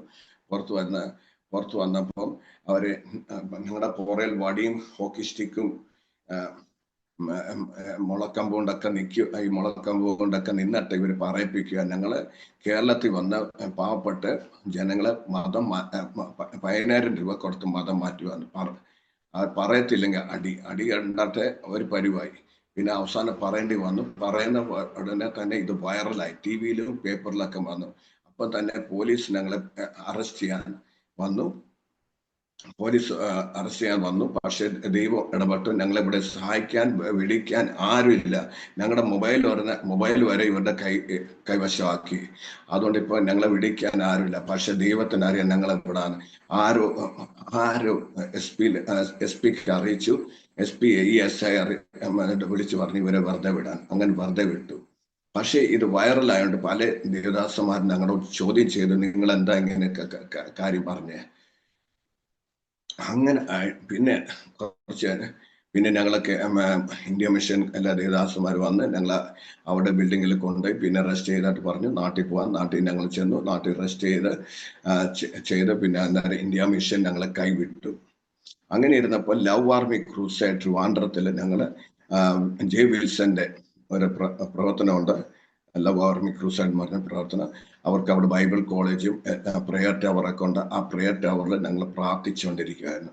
ഈ പ്രെയർ ടവറിൽ ആദ്യ കാലഘട്ടത്തിലത്തെ നാട്ടിൽ നിന്ന് കോഴിക്കോട്, വയനാട് പല പ്രദേശത്ത് നിന്ന് ആൾക്കാർ വന്ന് നിരന്തര പ്രാർത്ഥന നടക്കുന്നുണ്ടായിരുന്നു. പക്ഷേ ഇപ്പൊ നാട്ടിൽ നിന്ന് ആൾക്കാർ അങ്ങനെ പ്രാർത്ഥിക്കാനില്ല. ഇവിടെ പ്രാർത്ഥിക്കുന്ന ദേശത്തിന് വേണ്ടി, ലോകത്തിന് വേണ്ടി, ലോകത്തിന്റെ വിടുതലിന് വേണ്ടിയാണ് പ്രാർത്ഥിക്കുന്നത്. 2 മണിക്കൂർ. പിന്നെ അങ്ങനെ ഇരുന്നപ്പോ ഒരു ദേവദാസൻ മുഖാന്തരം UP-ന്ന് 17 പേര് വന്നു. അതില് സജീവൻ പറഞ്ഞ പാസ്റ്റർ, ഞങ്ങൾ ഊണ് കഴിക്കുന്ന സമയത്ത് സജീവൻ എന്നുള്ള പാസ്റ്റർ എന്നോട് പറഞ്ഞു, ദേവദാസ നിങ്ങൾ ഞങ്ങളുടെ ഗ്രാമത്തിൽ വന്നാൽ നിങ്ങൾക്കും അനുഗ്രഹം ഞങ്ങൾക്കും അനുഗ്രഹമായിരിക്കും എന്ന് പറഞ്ഞു. നിങ്ങളെ ആരും തൊടത്തില്ല, നിങ്ങൾ എങ്ങും പോണ്ടി വരത്തില്ല, നിങ്ങൾക്ക് ഇവിടെ തന്നെ ഞങ്ങളുടെ ഈ ഗ്രാമത്തിൽ തന്നെ നിങ്ങൾ താമസിക്കുന്ന വീട്ടിൽ തന്നെ എല്ലാ സാധനങ്ങളും എത്തിക്കുമെന്ന് പറഞ്ഞു. പിന്നെ പുള്ളി ഞങ്ങളുടെ റൂമിൽ വന്ന് കൈ കൂപ്പി ഇങ്ങനെ ചോദിച്ചു. പിന്നെ ഗ്രാമത്തെ ആൾക്കാരുകൊണ്ട് വീഡിയോ കോൾ ചെയ്ത് സംസാരിപ്പിച്ചു. പിന്നെ അവസാനം ഞങ്ങൾ നാട്ടിൽ തന്നെ ശ്രമിച്ചു. പക്ഷെ കിട്ടാത്തോണ്ട് പിന്നെ ഈ ദേവദാസൻ പറഞ്ഞ കാര്യം സമ്മതിച്ചു. അതിന് സജു ചാത്തന്നൂർ പിന്നെ ഞങ്ങളുടെ പാസ്റ്റർ ബിജു ഫ്രാൻസിസ് പ്രാർത്ഥിച്ച് ഞങ്ങളെ വിട്ടു. എന്നിട്ട് ഞാൻ ലക്നൗ വരുമ്പോൾ എനിക്ക് ആരെയും പരിചയമില്ല. പക്ഷെ ഗ്ലോബൽ പ്രെയർ ഗ്രൂപ്പ് മുഖാന്തരം ലക്നൌവിലെ സാബു തോമസ് പാസ്റ്റർ, ചർച്ചകളുടെ പാസ്റ്റർ, ആ ചർച്ച ദേവദാസൻ ഇപ്പം വക്കീലും, ആ ദേവദാസന്റെ വീട്ടിൽ കുറച്ച് ദിവസം നിന്നു. ദേവദാസൻ പിന്നെ പറഞ്ഞു നിങ്ങൾ അവിടെ പോയി നോക്കാൻ, ഇത് നിങ്ങൾക്ക് ഒക്കുന്ന സ്ഥലം സുരക്ഷിതമാണെന്നൊക്കെ പോയി. ഞങ്ങൾ നോക്കിയപ്പം ആ ഗ്രാമത്തിൽ നിൽക്കാൻ കൊള്ളത്തില്ല. ഒരു ദിവസം നിന്നു. ഇവർ പറഞ്ഞാൽ ബാത്റൂം ഒന്നുമില്ല. പിന്നെ ഞങ്ങൾ പറഞ്ഞു റൂം എടുത്ത് തന്നു. അവിടെ ഒരു 3-5 കിലോമീറ്റർ ദൂരെയായിരുന്നു. അങ്ങനെ പിന്നെ ഇവരുടെ മധ്യത്തിൽ പ്രവർത്തിക്കാൻ തുടങ്ങി. അങ്ങനെ ഈ സജീവൻ പറഞ്ഞ ദേവദാസൻ കുറച്ച് പേരെ 10-17 പേരെ വിശ്വാസത്തിൽ കൊണ്ടുവന്നു. പക്ഷേ സജീവൻ പാസ്റ്റർ തന്നെ ബൈബിൾ വായിക്കാനൊന്നും അറിയത്തില്ല. എങ്ങനെയോ രക്ഷയിൽ വന്നു. പക്ഷെ ഇവരുടെ ജീവിതത്തിൽ ഇപ്പോഴും വ്യത്യാസമൊന്നുമില്ല. ഞങ്ങൾ ഒരു ദിവസം അവിടെ ആരാധന നടത്തിക്കൊണ്ടിരിക്കുമ്പോൾ നോക്കുമ്പോൾ ഇവർ തെക്കും വടക്കും ഓടുന്നു. അപ്പം അന്നേരം മനസ്സിലായി ഇവർ കള്ളന്മാരാ, കക്കുന്ന അവരുടെ ജോലി, പിന്നെ പിടിച്ചുപറിക്കാരാ. ആൾക്കാർക്ക് അവിടെ സേഫ് ആയിട്ടൊന്നും പോകാനൊക്കെ ലേഡീസിന്റെ ഹാൻഡ് ബാഗ് ഒക്കെ തട്ടിപ്പറിക്കും, വാച്ച് ആണെങ്കിൽ വാച്ച് തട്ടിപ്പറിക്കും, ആണുങ്ങൾ ATM-ഉം. അതുകൊണ്ട് പകൽ പോലും ജനങ്ങൾ അവിടെ പോകാൻ മേടിക്കുന്ന നിരന്തരം പോലീസ് അറിയാൻ ഞങ്ങൾ പിന്നെ ഇത് മനസ്സിലാകുക. പിന്നെ ഒരു ദിവസം ഇങ്ങനെ പിന്നെയും ഞങ്ങൾ അവിടെ പ്രവർത്തിച്ചുകൊണ്ടിരുന്നു. ഞങ്ങൾക്ക് അന്നേരം ഒരു ദിവസം ആരാധന ഈ പെന്തിക്കോസ് രീതി തന്നെ നടത്തിക്കൊണ്ടിരുന്നപ്പോൾ മനസ്സിലായി ഇവർക്ക് ദഹിക്കുന്നില്ല. ഇവർക്ക് 2 മണിക്കൂറൊന്നും ഇരിക്കാൻ ഒക്കത്തില്ല. ഇവർക്കും പഠിത്തമൊന്നും ഇല്ലല്ലോ. അന്നേരം പിന്നെ ഇവരുടെ ജീവിതത്തിൽ ഒരു മാറ്റം ഒന്നും വന്നിട്ടില്ല. അന്നേരം ഞാൻ ഈ ആരാധന കട്ട് ചെയ്തു. പിന്നെ ഇവർ കല്യാണം കഴിക്കത്തില്ല. ചെറുക്കനും പെണ്ണ് കൂടും, പിന്നെ ചെറുക്കൻ പെണ്ണിനെ വിടും, പെണ്ണ് ചെറുക്കനെ വിടും, വേറെ ആളെ പിടിക്കും. അങ്ങനത്തെ 90% കുറച്ച് പേരെ കല്യാണം കഴിക്കത്തുള്ളൂ. അന്നേരം ഞങ്ങൾ യു പി വന്നപ്പോൾ ഞങ്ങൾക്ക് ആരും സപ്പോർട്ടില്ല. ഞങ്ങൾക്ക് ഒരു ഓർഗനൈസേഷനോട് ചേർന്നിട്ടില്ല. AGയുടെ സംസാരം നടത്തിക്കൊണ്ടിരിക്കുന്നു. ബാംഗ്ലൂരിലെ പി എസ് ഫിലിപ്പ് പാസ്റ്ററിന്റെ AGയിലെ PS ഫിലിപ്പിന്റെ അനിയനും പന്തളത്തെ റോണി അബ്രഹാം പാസ്റ്റർ മാത്രമേ ഞങ്ങളെ സപ്പോർട്ട് ചെയ്യുന്നുണ്ട്. പിന്നെ ചിലപ്പം PS ജോർജിന്റെ വിശ്വാസികളും പിന്നെ റോണി അബ്രഹാമിന്റെ കേരള ഒരു ആന്റിയും ഞങ്ങളെ സപ്പോർട്ട് ചെയ്യുന്നുണ്ട്. അത് തുച്ഛമായി ഞങ്ങളുടെ റെന്റ് കൊടുത്തു കഴിഞ്ഞ് ഞങ്ങൾ തന്നെ ഉണ്ടായിരുന്നു. ഞങ്ങൾ 2 പേരും ഉണ്ടായിരുന്നു. തട്ടിമുട്ടി കാര്യങ്ങൾ നടക്കുമായിരുന്നു. ഇവരുടെ സ്വത്രാഴ്ച കിട്ടുന്ന 100 രൂപ താഴെയായിരുന്നു. 1-2 പ്രാവശ്യം 100 രൂപയ്ക്കുള്ളിൽ കിട്ടിയിട്ടുള്ളൂ. അങ്ങനത്തെ അവസ്ഥ. അന്നേരം ഇവരോട് പിന്നെ ഞാൻ പഠിപ്പിക്കാൻ തുടങ്ങി. ആരാധന കട്ട് ഷോട്ട് ചെയ്തിട്ട് 1 മണിക്കൂറാക്കി. ദൈവത്തെ വിളിക്കണമെങ്കിൽ എന്തൊക്കെ ഗുണമുണ്ടായിരിക്കണം, യേശു ക്രിസ്തുവിന്റെ സ്നേഹം, യേശു ക്രിസ്തുവിന്റെ രക്ഷ, പിന്നെ അവരോട് സാക്ഷിയോ അല്ലെങ്കിൽ പ്രാർത്ഥന വിഷയം പറഞ്ഞു കഴിഞ്ഞിട്ട് ഉടനെ തന്നെ അടുത്ത കല്യാണം റോണി അബ്രഹാമിന്റെ എന്നോട് പറഞ്ഞു എനിക്ക് വേണ്ടി പ്രാർത്ഥിച്ചു. പിന്നെ പ്രാർത്ഥിച്ചു പറഞ്ഞു നിങ്ങൾ ഇത് കുടുംബത്തിന്റെ കാര്യമൊക്കെ പഠിപ്പിക്കാൻ. അതുപോലെ ഞാൻ പഠിപ്പിക്കാൻ തുടങ്ങി. കല്യാണം എന്തുവാ, കല്യാണം കഴിക്കണമെങ്കിൽ എന്തോനാ കഴിക്കണ്ടേ, കുടുംബജീവിതം എങ്ങനെ നയിക്കണ്ടേ, മക്കളെ എങ്ങനെ വളർത്തിക്കൊണ്ടുവരണേ, അങ്ങനെ പ്രവർത്തിച്ചു. പിന്നെ ഞാൻ പറഞ്ഞു നിങ്ങളുടെ സ്വത്രാഴ്ചയും വേണ്ട, ദശാംശം ഒന്നും വേണ്ട. നിങ്ങളുടെ മധ്യത്തിൽ ആരും ഇവിടെ ഈ കാലഘട്ടത്തിൽ ആരും വരത്തില്ല. ഞങ്ങൾ വന്നു, ഞങ്ങൾ നിൽക്കാം. പക്ഷെ ഞങ്ങൾ പറഞ്ഞ അനുസരിക്കുക. നിങ്ങൾ ഞങ്ങളെക്കാൾ ആരോഗ്യമുള്ളവരാ, നിങ്ങൾ വല്ല ജോലി ചെയ്യാൻ പറഞ്ഞു. ഞാൻ പല ജോലികൾ പറഞ്ഞു കൊടുത്തു. എന്തെങ്കിലുമൊക്കെ ജോലി ചെയ്യാൻ പറഞ്ഞു. നിങ്ങൾ ഇങ്ങനെ കക്കുകയും ചെയ്യല്ലേ, കക്കുന്ന സാധനം മേടിക്കല്ലേ എന്ന് പറഞ്ഞു. പിന്നെ കയ്യിലുള്ള ചാർട്ടും എല്ലാം മാറ്റിപ്പിച്ചു. അങ്ങനെ അവർക്ക് വേണ്ടി ഞാൻ പ്രാർത്ഥിച്ചു. പിന്നെ അവരെ ഇങ്ങനെ പഠിപ്പിക്കാൻ തുടങ്ങി. അങ്ങനെ ഇരുന്നപ്പോൾ കുറച്ചു പേരുടെ ജീവിതത്തിൽ വ്യത്യാസം എന്നാണ്. ഞങ്ങൾ 3 മാസമേ പ്രവർത്തിച്ചുള്ളൂ. പക്ഷെ അപ്പോഴത്തേക്ക് ജാനുവരി 22-ാം തീയതി പോലീസുകാർ ഞങ്ങളുടെ റൂമിൽ തന്നെ വന്ന്, എൻ്റെ വൈഫ് അതിന്റെ മുമ്പേ ദർശനം കണ്ടായിരുന്നു. 2 പോലീസുകാർ വരുന്നു. പോലീസ് അത് പ്രകാരം തന്നെ പോലീസ് തിങ്കളാഴ്ച ജാനുവരി 22-ാം തീയതി തിങ്കളാഴ്ചയായിരുന്നു വന്ന് ഞങ്ങളെ പോലീസ് സ്റ്റേഷനിൽ കൊണ്ടുപോയി. അവർ ഒത്തിരി ചോദ്യം ചെയ്തു. പിന്നെ ഒരു 3:30-4 മണിയായപ്പോൾ 2 പോലീസുകാരോട് ചേർത്ത് ഞങ്ങളെ റൂമിൽ പറഞ്ഞു നിങ്ങൾ വീട്ടിൽ വിശ്രമിക്ക്, സന്തോഷത്തോടെ ഇരിക്കുക, നിങ്ങൾ കഴിച്ചും കുടിച്ചൊക്കെ ഇരിക്കുന്ന, അത്യാവശ്യം ഉണ്ടെങ്കിൽ വിളിക്കാതെ. ഞങ്ങളുടെ ആദ്യത്തെ അനുഭവം ഞങ്ങളെ മനസ്സിലായില്ല, ഹൗസ് അറസ്റ്റ് ആണ്, ഇവര് പുറത്തിരിപ്പുണ്ട്. ഞങ്ങൾ പോലീസ് ജാനുവരി മാസമാണ്, ഞങ്ങൾ ഭയങ്കര തണുപ്പാണ്ട് ഇവരോട് ചോദിക്കുന്നു ചായ അല്ലെങ്കിൽ കാപ്പി വേണോ, നിങ്ങൾക്ക് കമ്പിളി വേണോ, സെറ്റർ വേണോ, എന്തേലും വേണോ, അതേപോലെ കഴിക്കാൻ വേണോ. ഇവർ ഇടയ്ക്കിടയ്ക്ക് കൊട്ടി നിങ്ങൾ സുഖമായിരിക്കുന്നോ. ഇവര് തിരക്കെന്ന് പറഞ്ഞാൽ പോലീസുകാരെയും കണ്ട് പോലീസ് സ്റ്റേഷനിൽ ഇത്ര നേരം ഇരുന്നുകൊണ്ട് ഇവർ ഞങ്ങളുടെ മാനസിക സ്ഥിതി ഔട്ടായോ എന്നാ ഇവർ നോക്കുന്നത്. അത് ഞങ്ങൾക്ക് മനസ്സിലായില്ല. പിന്നെ ഞങ്ങൾ രാവിലെ 23-ാം തീയതി രാവിലെ എണീറ്റ് പല്ലും തേച്ചു, പിന്നെ സൂം മീറ്റിംഗ് കയറി, പിന്നെ കുറച്ച് ദേവദാസന്മാരോട് സംസാരിച്ചു, കുളിച്ചും ബ്രേക്ക്ഫാസ്റ്റ് ഒക്കെ കഴിച്ച് ഇരുന്നപ്പോഴത്തേക്ക് പോലീസുകാർ ഞങ്ങളെ കഥ കൊട്ടിയിട്ട് ഞങ്ങൾ വിളിച്ച് പോലീസ് സ്റ്റേഷനിൽ കൊണ്ട് ഒത്തിരി ചോദ്യം ചെയ്തു. പിന്നെ ഞങ്ങളുടെ ബോഡിയിൽ എന്തൊക്കെ മാർക്കുണ്ട് എന്നെല്ലാം നോട്ട് ചെയ്ത്, പിന്നെ രാവിലെ ബ്രേക്ക്ഫാസ്റ്റ് കഴിച്ചിട്ട് വൈകിട്ടാകുന്നു 7-7:30 ജയിലിൽ കൊണ്ടുവരുന്നു. അതിനിടയ്ക്ക് ഫിംഗർ പ്രിന്റ്സ് എടുത്തു, ഇതെല്ലാം. പക്ഷെ ഞങ്ങൾക്ക് മനസ്സിലാകുന്നില്ല ആദ്യത്തെ അനുഭവമായിട്ട് ജയിലിൽ കൊണ്ടുപോകാന്ന്. ഓരോ ചോദിച്ചു ഞങ്ങൾ അറസ്റ്റ്, നിങ്ങൾ എന്തിനാ അറസ്റ്റ് ചെയ്യുന്നത്, എങ്ങനെയാണോ അറസ്റ്റ് ചെയ്യുന്നതെന്നൊക്കെ പറഞ്ഞു. ഇവരെ വ്യക്തമാക്കിയില്ല. പക്ഷെ ജയിലിന്റെ വാതിൽ വന്നപ്പോഴാണ് മനസ്സിലായി ജയിലിൽ ഇടുവാന്ന്. എന്നാൽ ഭാര്യ ചോദിച്ചു നമ്മൾ 2 പേരും ഒന്നിച്ചായിരിക്കും. ഞാൻ പറഞ്ഞു ഇത് ജയിലാന്ന് പറഞ്ഞു. പിന്നെ ഞങ്ങളെ 2 പേരെ ഇവിടെ ലേഡീസ് സെല്ലും എൻ്റെ സെല്ലിലും. ഈ ജയിലിന്റെ അനുഭവം എന്ന് പറഞ്ഞാൽ കോഴിക്കൂടിന്റെ അകത്തിട്ടാൽ എങ്ങനെ അനുഭവം, പിന്നെ പിറ്റേ ദിവസം രാവിലെ തുറക്കത്തോ, അതുപോലെ തന്നെ ജയിലിന്റെ അനുഭവം. കൈദികളെ അകത്തിട്ടാൽ രാവിലെ തുറക്കത്തുള്ളൂ. അല്ലെങ്കിൽ പിന്നെ റിപ്പോർട്ട് ചെയ്യണം. എനിക്ക് തണുപ്പ് സമയമായതുകൊണ്ട് എനിക്ക് പ്രോസ്റ്റേഷൻ്റെ പ്രോബ്ലം കാരണം എൻ്റെ പാൻറ് മൊത്തം നനഞ്ഞിരിക്കുമായിരുന്നു. പിന്നെ ശ്വാസം മുട്ടൽ അതിൻ്റെ പ്രയാസം കാരണം ഞാൻ റിപ്പോർട്ട് ചെയ്തു. പിന്നെ ഈ ജയിലിൽ തന്നെ ഹോസ്പിറ്റലുണ്ട്. 2 ഡോക്ടർമാർ വന്നു. ഡോക്ടർമാർ എന്നെ പരിശോധിച്ചുകൊണ്ടിരിക്കുന്ന കാര്യങ്ങൾ മനസ്സിലാക്കി പറഞ്ഞു, നിങ്ങളൊക്കെ ഇങ്ങനത്തെ പരിപാടി ചെയ്ത നിങ്ങളെ എങ്ങനെ ദൈവം സഹായിക്കുന്നതെന്ന് പറഞ്ഞു. ഇവിടെ നോട്ടത്തിൽ മതപ്രവർത്തന ഏറ്റവും വലിയ കുറ്റം. ഈ ജയിലിലെ കൊലപാതകളുണ്ട്, റേപ്പിസ്റ്റ് ഉണ്ട്, പാസ്കോ കേസിലെ പ്രതികളുണ്ട്. ഇതൊന്നും വലിയ കുറ്റമല്ല, ഇതാ ഏറ്റവും വലിയ കുറ്റം. അവർക്ക് നമ്മളെ കാണുന്ന പുച്ഛ. ഈ കുറ്റവാളിക്ക് പോലും പശ്ചാത്തലം ഇല്ല. അവർ സന്തോഷത്തെ പോലീസുകാരുടെ തോടെ കൈയിട്ട് ചാടി നടക്കുന്നത്.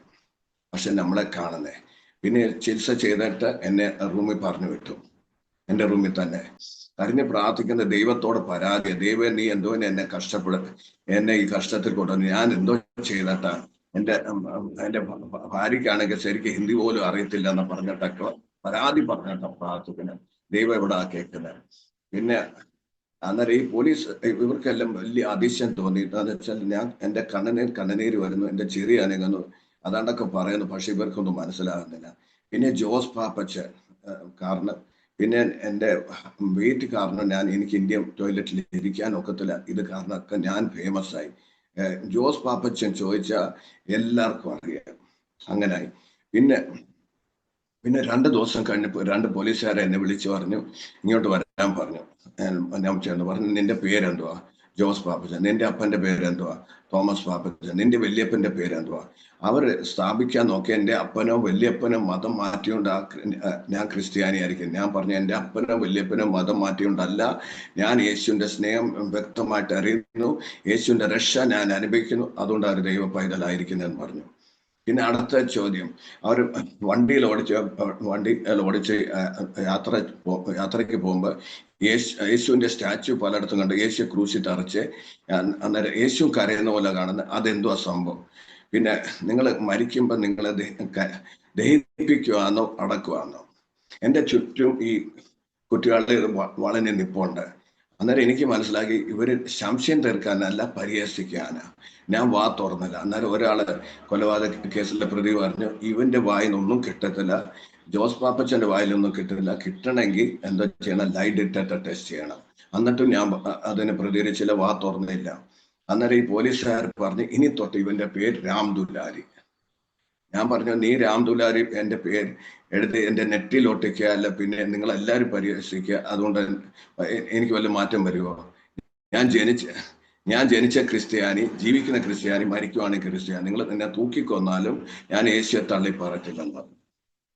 പിന്നെ അങ്ങനെ പിന്നെ ഇവർ ഇവിടെ പൂജ, ഈ ഉത്സവമൊക്കെ വരുമ്പോൾ, പൂജയൊക്കെ വരുമ്പോൾ ഫാസ്റ്റിംഗ് കഴിഞ്ഞിട്ട് പ്രസാദം കൊണ്ടുവരും. ഞാൻ കഴിക്കാത്തതുകൊണ്ട് ജയിലറിനൊക്കെ റിപ്പോർട്ട് ചെയ്തു. ഞാൻ പറഞ്ഞു, നമ്മൾ ഇന്ത്യയിലാണ് ജീവിക്കുന്നത്, അന്നേരം ഒരു ഭാരതീയൻ്റെ ആയിരിക്കണം. ഞാൻ പറഞ്ഞു, ഞങ്ങൾക്ക് വ്യവസ്ഥയില്ല എന്ന് പറഞ്ഞു. അതുകൊണ്ട് ഞാൻ കഴിച്ചില്ല. അതുകൊണ്ടൊക്കെ ഇവർക്ക് എൻ്റെ വലിയ പുച്ഛമായിരുന്നു. പിന്നെ 3 മാസം ഇങ്ങനെ ഹോസ്പിറ്റലിൽ കിടന്നപ്പോൾ ഈ ഡോക്ടർമാർക്ക് ഒരു ഉണർവ് വന്നു. ഇയാളെ ഇവിടെ കിടത്തിയ ഞങ്ങളുടെ കേസ് വീക്കാന്ന് വെച്ചാൽ ഇവരുടെ ആളാന്നല്ലോ കേസ് കൊടുത്തേക്കുന്നത്, അവർക്ക് വീക്കാം, എനിക്ക് നമ്മളെ രോഗമൊക്കെ പറഞ്ഞ് നമുക്ക് ജാമ്യം പെട്ടെന്ന് കിട്ടുമെന്ന് ഓർത്തിട്ട് എന്നെ അവിടെ തന്ത്രപൂർവ്വം അവിടെ നിന്ന് മാറ്റാൻ നോക്കി. തന്ത്രപൂർവ്വം മാറ്റുവാണെങ്കിൽ എനിക്ക് ശരീര പ്രയാസം ഉണ്ടായതുകൊണ്ട് ദൂരെ മാറ്റാൻ ഒക്കത്തില്ല. ഈ ഫ്രണ്ടിൽ തന്നെ ഏകാന്ത സെല്ല ഉണ്ട്. അത് ഏകാന്ത സെല്ലില് ചില സെല്ല് ഒരാളെ കാണത്തു, ചില സെല്ലിൽ 2 or 3 പേര് കാണും.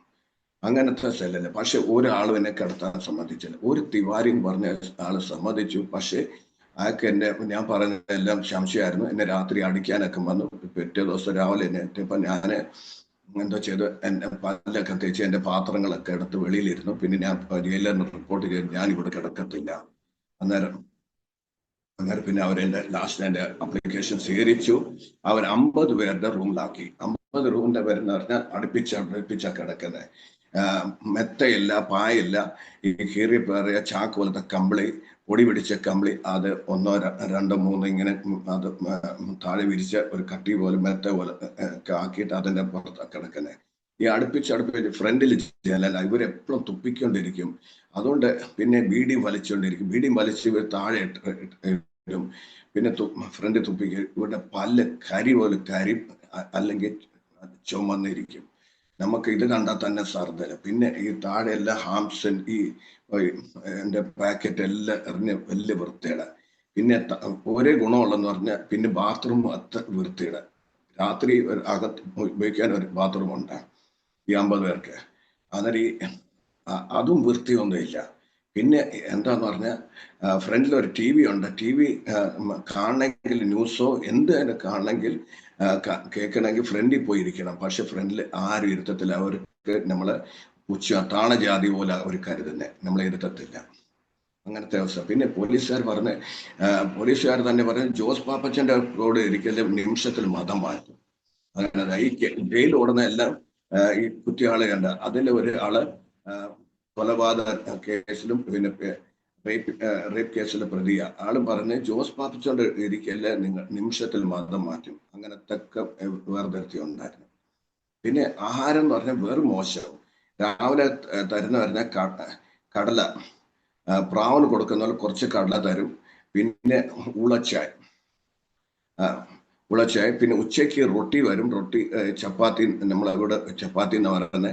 ആ ചപ്പാത്തി വരുമ്പോൾ ഒരു മെഷീനിലാണ് ഉണ്ടാക്കുന്നത്. പക്ഷെ വരുമ്പോൾ 11:30 12 കല്ല് പോലായിരിക്കും, തിന്നാനൊക്കത്തില്ല. പരിപ്പ് കറി എന്ന് പറഞ്ഞാൽ ഇവിടം തൊട്ട് കാശ്മീർ വരെ നീണ്ട പരിപ്പ് കറി. അത്തരം മുളയില്ല, മഞ്ഞളില്ല, കടുവില്ല. നമുക്കിത് മനസ്സിലാകണം ഇത് പരിപ്പ് കറിയാണ്. പിന്നെ ഈ തോരൻ കണ്ടാൽ തോരനാണോ ചാണമാണോ തീട്ടമാണോ ഒന്നും നമുക്ക് മനസ്സിലാകത്തില്ല. അതുപോലത്തെ. പിന്നെ ഒരു പ്രാവശ്യം കൊണ്ടുവന്ന പുഴുവൊക്കെ ഉണ്ടായിരുന്നു. പക്ഷേ ഞങ്ങൾ അവിടെ പിടിച്ചു നിന്നെന്ന് പറഞ്ഞാൽ അനേക ദേവദാസന്മാർ ഞങ്ങൾക്ക് ഡ്രൈ ഫ്രൂട്ട്സ് പാക്ഡ് ഫുഡ്സ് ഒക്കെ കൊണ്ടുവരുമായിരുന്നു. പക്ഷെ പോലീസ് അവരോടും ചോദ്യം ചെയ്തു, നിങ്ങൾ എന്തിനാ ഇവിടെ കാണാൻ വരുന്നേ? നിങ്ങൾക്ക് വിദേശത്ത് നിന്ന് പണം കിട്ടുന്നതാണ്. പിന്നെ എന്നെ ബീഹാറിൽ കണ്ട ഇന്ത്യ മിഷനിലെ Aby sir, doctor Aby Mathew ഒക്കെ വന്നു. അന്നേരം എന്നോട് പറഞ്ഞു, ജയിലർ ഒരാളെ പറഞ്ഞു വിട്ടിട്ട് എൻ്റെ അടുത്ത് പറഞ്ഞു 10 പേര് വരുന്ന ആരാ നിങ്ങൾക്ക് കാണാൻ 10 പേരുടെ പേര് എഴുതി തരാൻ പറഞ്ഞു. ഞാൻ പറഞ്ഞു, ഞാൻ എങ്ങനെ 10 പേരുടെ പേര് എഴുതി തരുന്നേ? നാളെ എന്നെ കാണാൻ വരുന്ന ചാക്കോ ചാന, മത്തായി ചാന, സക്കറിയ ചാന വരുന്നതിന് ഞാൻ എങ്ങനെ നിശ്ചയിക്കുന്നത്? അതുകൊണ്ട് എനിക്ക് എഴുതി തരാനൊക്കത്തില്ലെന്ന് പറഞ്ഞു. പിന്നെ അങ്ങനെ വിട്ടു. പിന്നെ ഒരു പ്രാവശ്യം കുറച്ച് സാധനം ഈ ഒരു പാസ്റ്റർ PP വേവി പാസ്റ്റർ കുടുംബം ബസ്തിയിൽ പ്രവർത്തിക്കുന്ന ദേവദാസന് കുറച്ച് കൂടുതൽ സാധനം കൊണ്ടുവന്നു. നാട്ടിൽ വരുന്നതുകൊണ്ട് ഇവരെ കാർ കൊണ്ടുവരുന്നവർക്ക് കുറച്ച് പോലീസ് ഒത്തിരി ചോദ്യം ചെയ്തു, ഇന്റലിജൻസുകാർ. പക്ഷേ ദേവദാസി ധൈര്യത്തോടെ നിന്ന് പറഞ്ഞു, എൻ്റെ സഹോദരനെ കാണാൻ വരുന്ന ഞാൻ എൻ്റെ ശമ്പളം കൊണ്ട് ഇവർക്ക് എല്ലാം സാധനം മേടിച്ചു കൊണ്ടുവന്നെന്ന് പറഞ്ഞു. അവർ ധൈര്യത്തോടെ നിന്ന്. അങ്ങനെ ഉണ്ടായിരുന്നു. പിന്നെ പറഞ്ഞിട്ടെ, ഞങ്ങളുടെ കേസ് ആദ്യം ADF ആയിരുന്നു നോക്കിക്കൊണ്ട്. ADF നോക്കിയപ്പോൾ ഈ ഡിസ്ട്രിക്ട് കോർട്ടിൽ നിന്ന് ജാമ്യം തള്ളിപ്പോയി. അപ്പോൾ ഹൈക്കോർട്ടിൽ പോയപ്പോൾ സാവു പാസ്റ്റർ എടുത്ത് സാവു പാസ്റ്റർ പറഞ്ഞു, 15 ദിവസം അല്ലെങ്കിൽ 1 മാസം കൊണ്ട് നിങ്ങൾക്ക് ജാമ്യം ലഭിക്കും. പക്ഷെ ഇങ്ങനെ 8 മാസമായി. ദേവദാസനെ വിളിക്കുമ്പോഴൊക്കെ പറഞ്ഞ് നിങ്ങൾക്ക് അടുത്ത ജാമ്യം ലഭിക്കും. അങ്ങനെ 8 മാസം കഴിഞ്ഞു. എനിക്കാണെങ്കിൽ ദേഷ്യം വരുന്നു, ദേഷ്യം കാണിക്കാനൊക്കെ. പക്ഷേ ഞാൻ എൻ്റെ വിഷമം കാണിക്കുമായിരുന്നു. ഞാൻ ഒത്തിരി നിരാശയായി. ഇനി ഇവിടുന്ന് പുറത്ത് വരാനൊക്കത്തില്ല എന്നൊക്കെ ഓർത്തു. അങ്ങനെ ഇരുന്നപ്പോൾ ഞാൻ ഇവർക്ക് നിരാശ പറിച്ചത്, ഞങ്ങളിവിടെ അളിഞ്ഞ് ചാവും, നിങ്ങൾ എന്നെ എന്തോനെ വിളിക്കും, എൻ്റെ മക്കൾക്കോ സ്വന്തക്കാർക്കോ ഞങ്ങളെക്കുറിച്ച് ചിന്തയില്ല, പിന്നെ നിങ്ങളെങ്ങനെ വിളിക്കുന്നതെന്നൊക്കെ പറയായിരുന്നു. പോലീസുകാരോട് ഞാൻ പറയായിരുന്നു, ഞാൻ അവർ പറഞ്ഞു, നിങ്ങൾക്ക് തോക്കുണ്ടോ? തോക്കില്ലെങ്കിൽ തോക്ക് സംഘടിപ്പിക്കുക, ഞാൻ ഓടുമ്പോൾ എന്താ ചെയ്യണം? നിങ്ങൾ തോക്ക് എടുത്ത് എന്നെ വെടിവെക്കണം. വെറുതെ വെടിവെക്കല, എൻ്റെ നെഞ്ചിലോട്ട് വെടിവെക്കണം. ഞാൻ കൊഴിഞ്ഞ് ചാവും, വീണ് ചാവും. അന്നേരം നിങ്ങൾ പറയണ എക്കൗണ്ടറായി, അങ്ങനെ നിങ്ങൾക്ക് പുണ്യം കിട്ടും എന്നൊക്കെ പറഞ്ഞു. അന്നേരം കുറെ പോലീസുകാർ എന്നോട് ദേഷ്യപ്പെടും, കുറെ പോലീസുകാർ എൻ്റെ സ്നേഹം കാണിക്കും. അങ്ങനെ പിന്നെ ഞാൻ ചിന്തിച്ച്, ഇവരോട് ഇങ്ങനെയൊക്കെ പറഞ്ഞിട്ട് എന്തോ കാര്യം, എന്തോ നേട്ടം? അതുകൊണ്ട് ഞാൻ 40 ദിവസം ഉപവസിക്കാൻ തീരുമാനിച്ചു. ഉപവാസമൊക്കെ വലിയ ഇവിടെ ജയിലിൽ പറ്റത്തില്ല, കഴിക്കണമെന്നൊക്കെ നിർബന്ധം. പക്ഷെ ഞങ്ങളുടെ ജയിലിനകത്ത് ഈ മോണിറ്റർ പോലത്തെ ഒരാളുണ്ട്, റൈറ്റർ എന്നാ പറയുന്നത്. ആള് നല്ല ആളായതുകൊണ്ട് എനിക്ക് സപ്പോർട്ട് തന്നായിരുന്നു.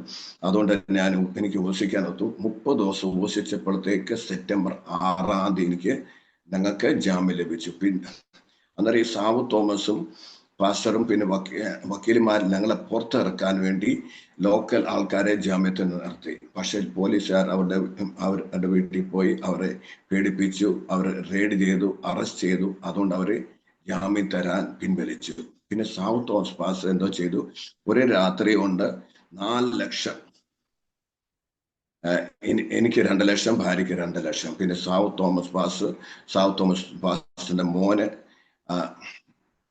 പിന്നെ കാൺപൂരിലെ ഒരു ദേവദാസന ജോയ് മാത്യു പാസ്റ്റർ നിന്നിട്ടാണ് ഞങ്ങൾക്ക് ജാമ്യം ലഭിച്ച്. പിന്നെ പോലീസ് ഒത്തിരി തടസ്സപ്പെടുത്തി, കോടതിയും പിന്നെ ഇവരെ ഓടിച്ചു. പക്ഷെ അന്നേരം അനേകർ പ്രാർത്ഥിക്കുന്ന ഫലമായിട്ട് സെപ്റ്റംബർ 22 ഞങ്ങൾക്ക് ജാമ്യം ലഭിച്ച് പുറത്തു വന്നു.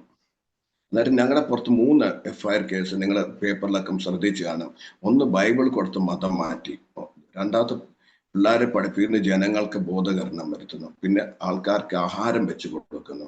ഞങ്ങൾക്ക് തന്നെ ആഹാരം തികയുന്നില്ല, പിന്നെ ഇവർക്ക് എങ്ങനെ ആഹാരം വെച്ച് കൊടുക്കുന്നത്? പിന്നെ രണ്ടാമത്തെ കാര്യം, ഇവർക്ക് എഴുതാനും വായിക്കാനും അറിയത്തില്ല, നിയമം ഞങ്ങൾക്കറിയാം.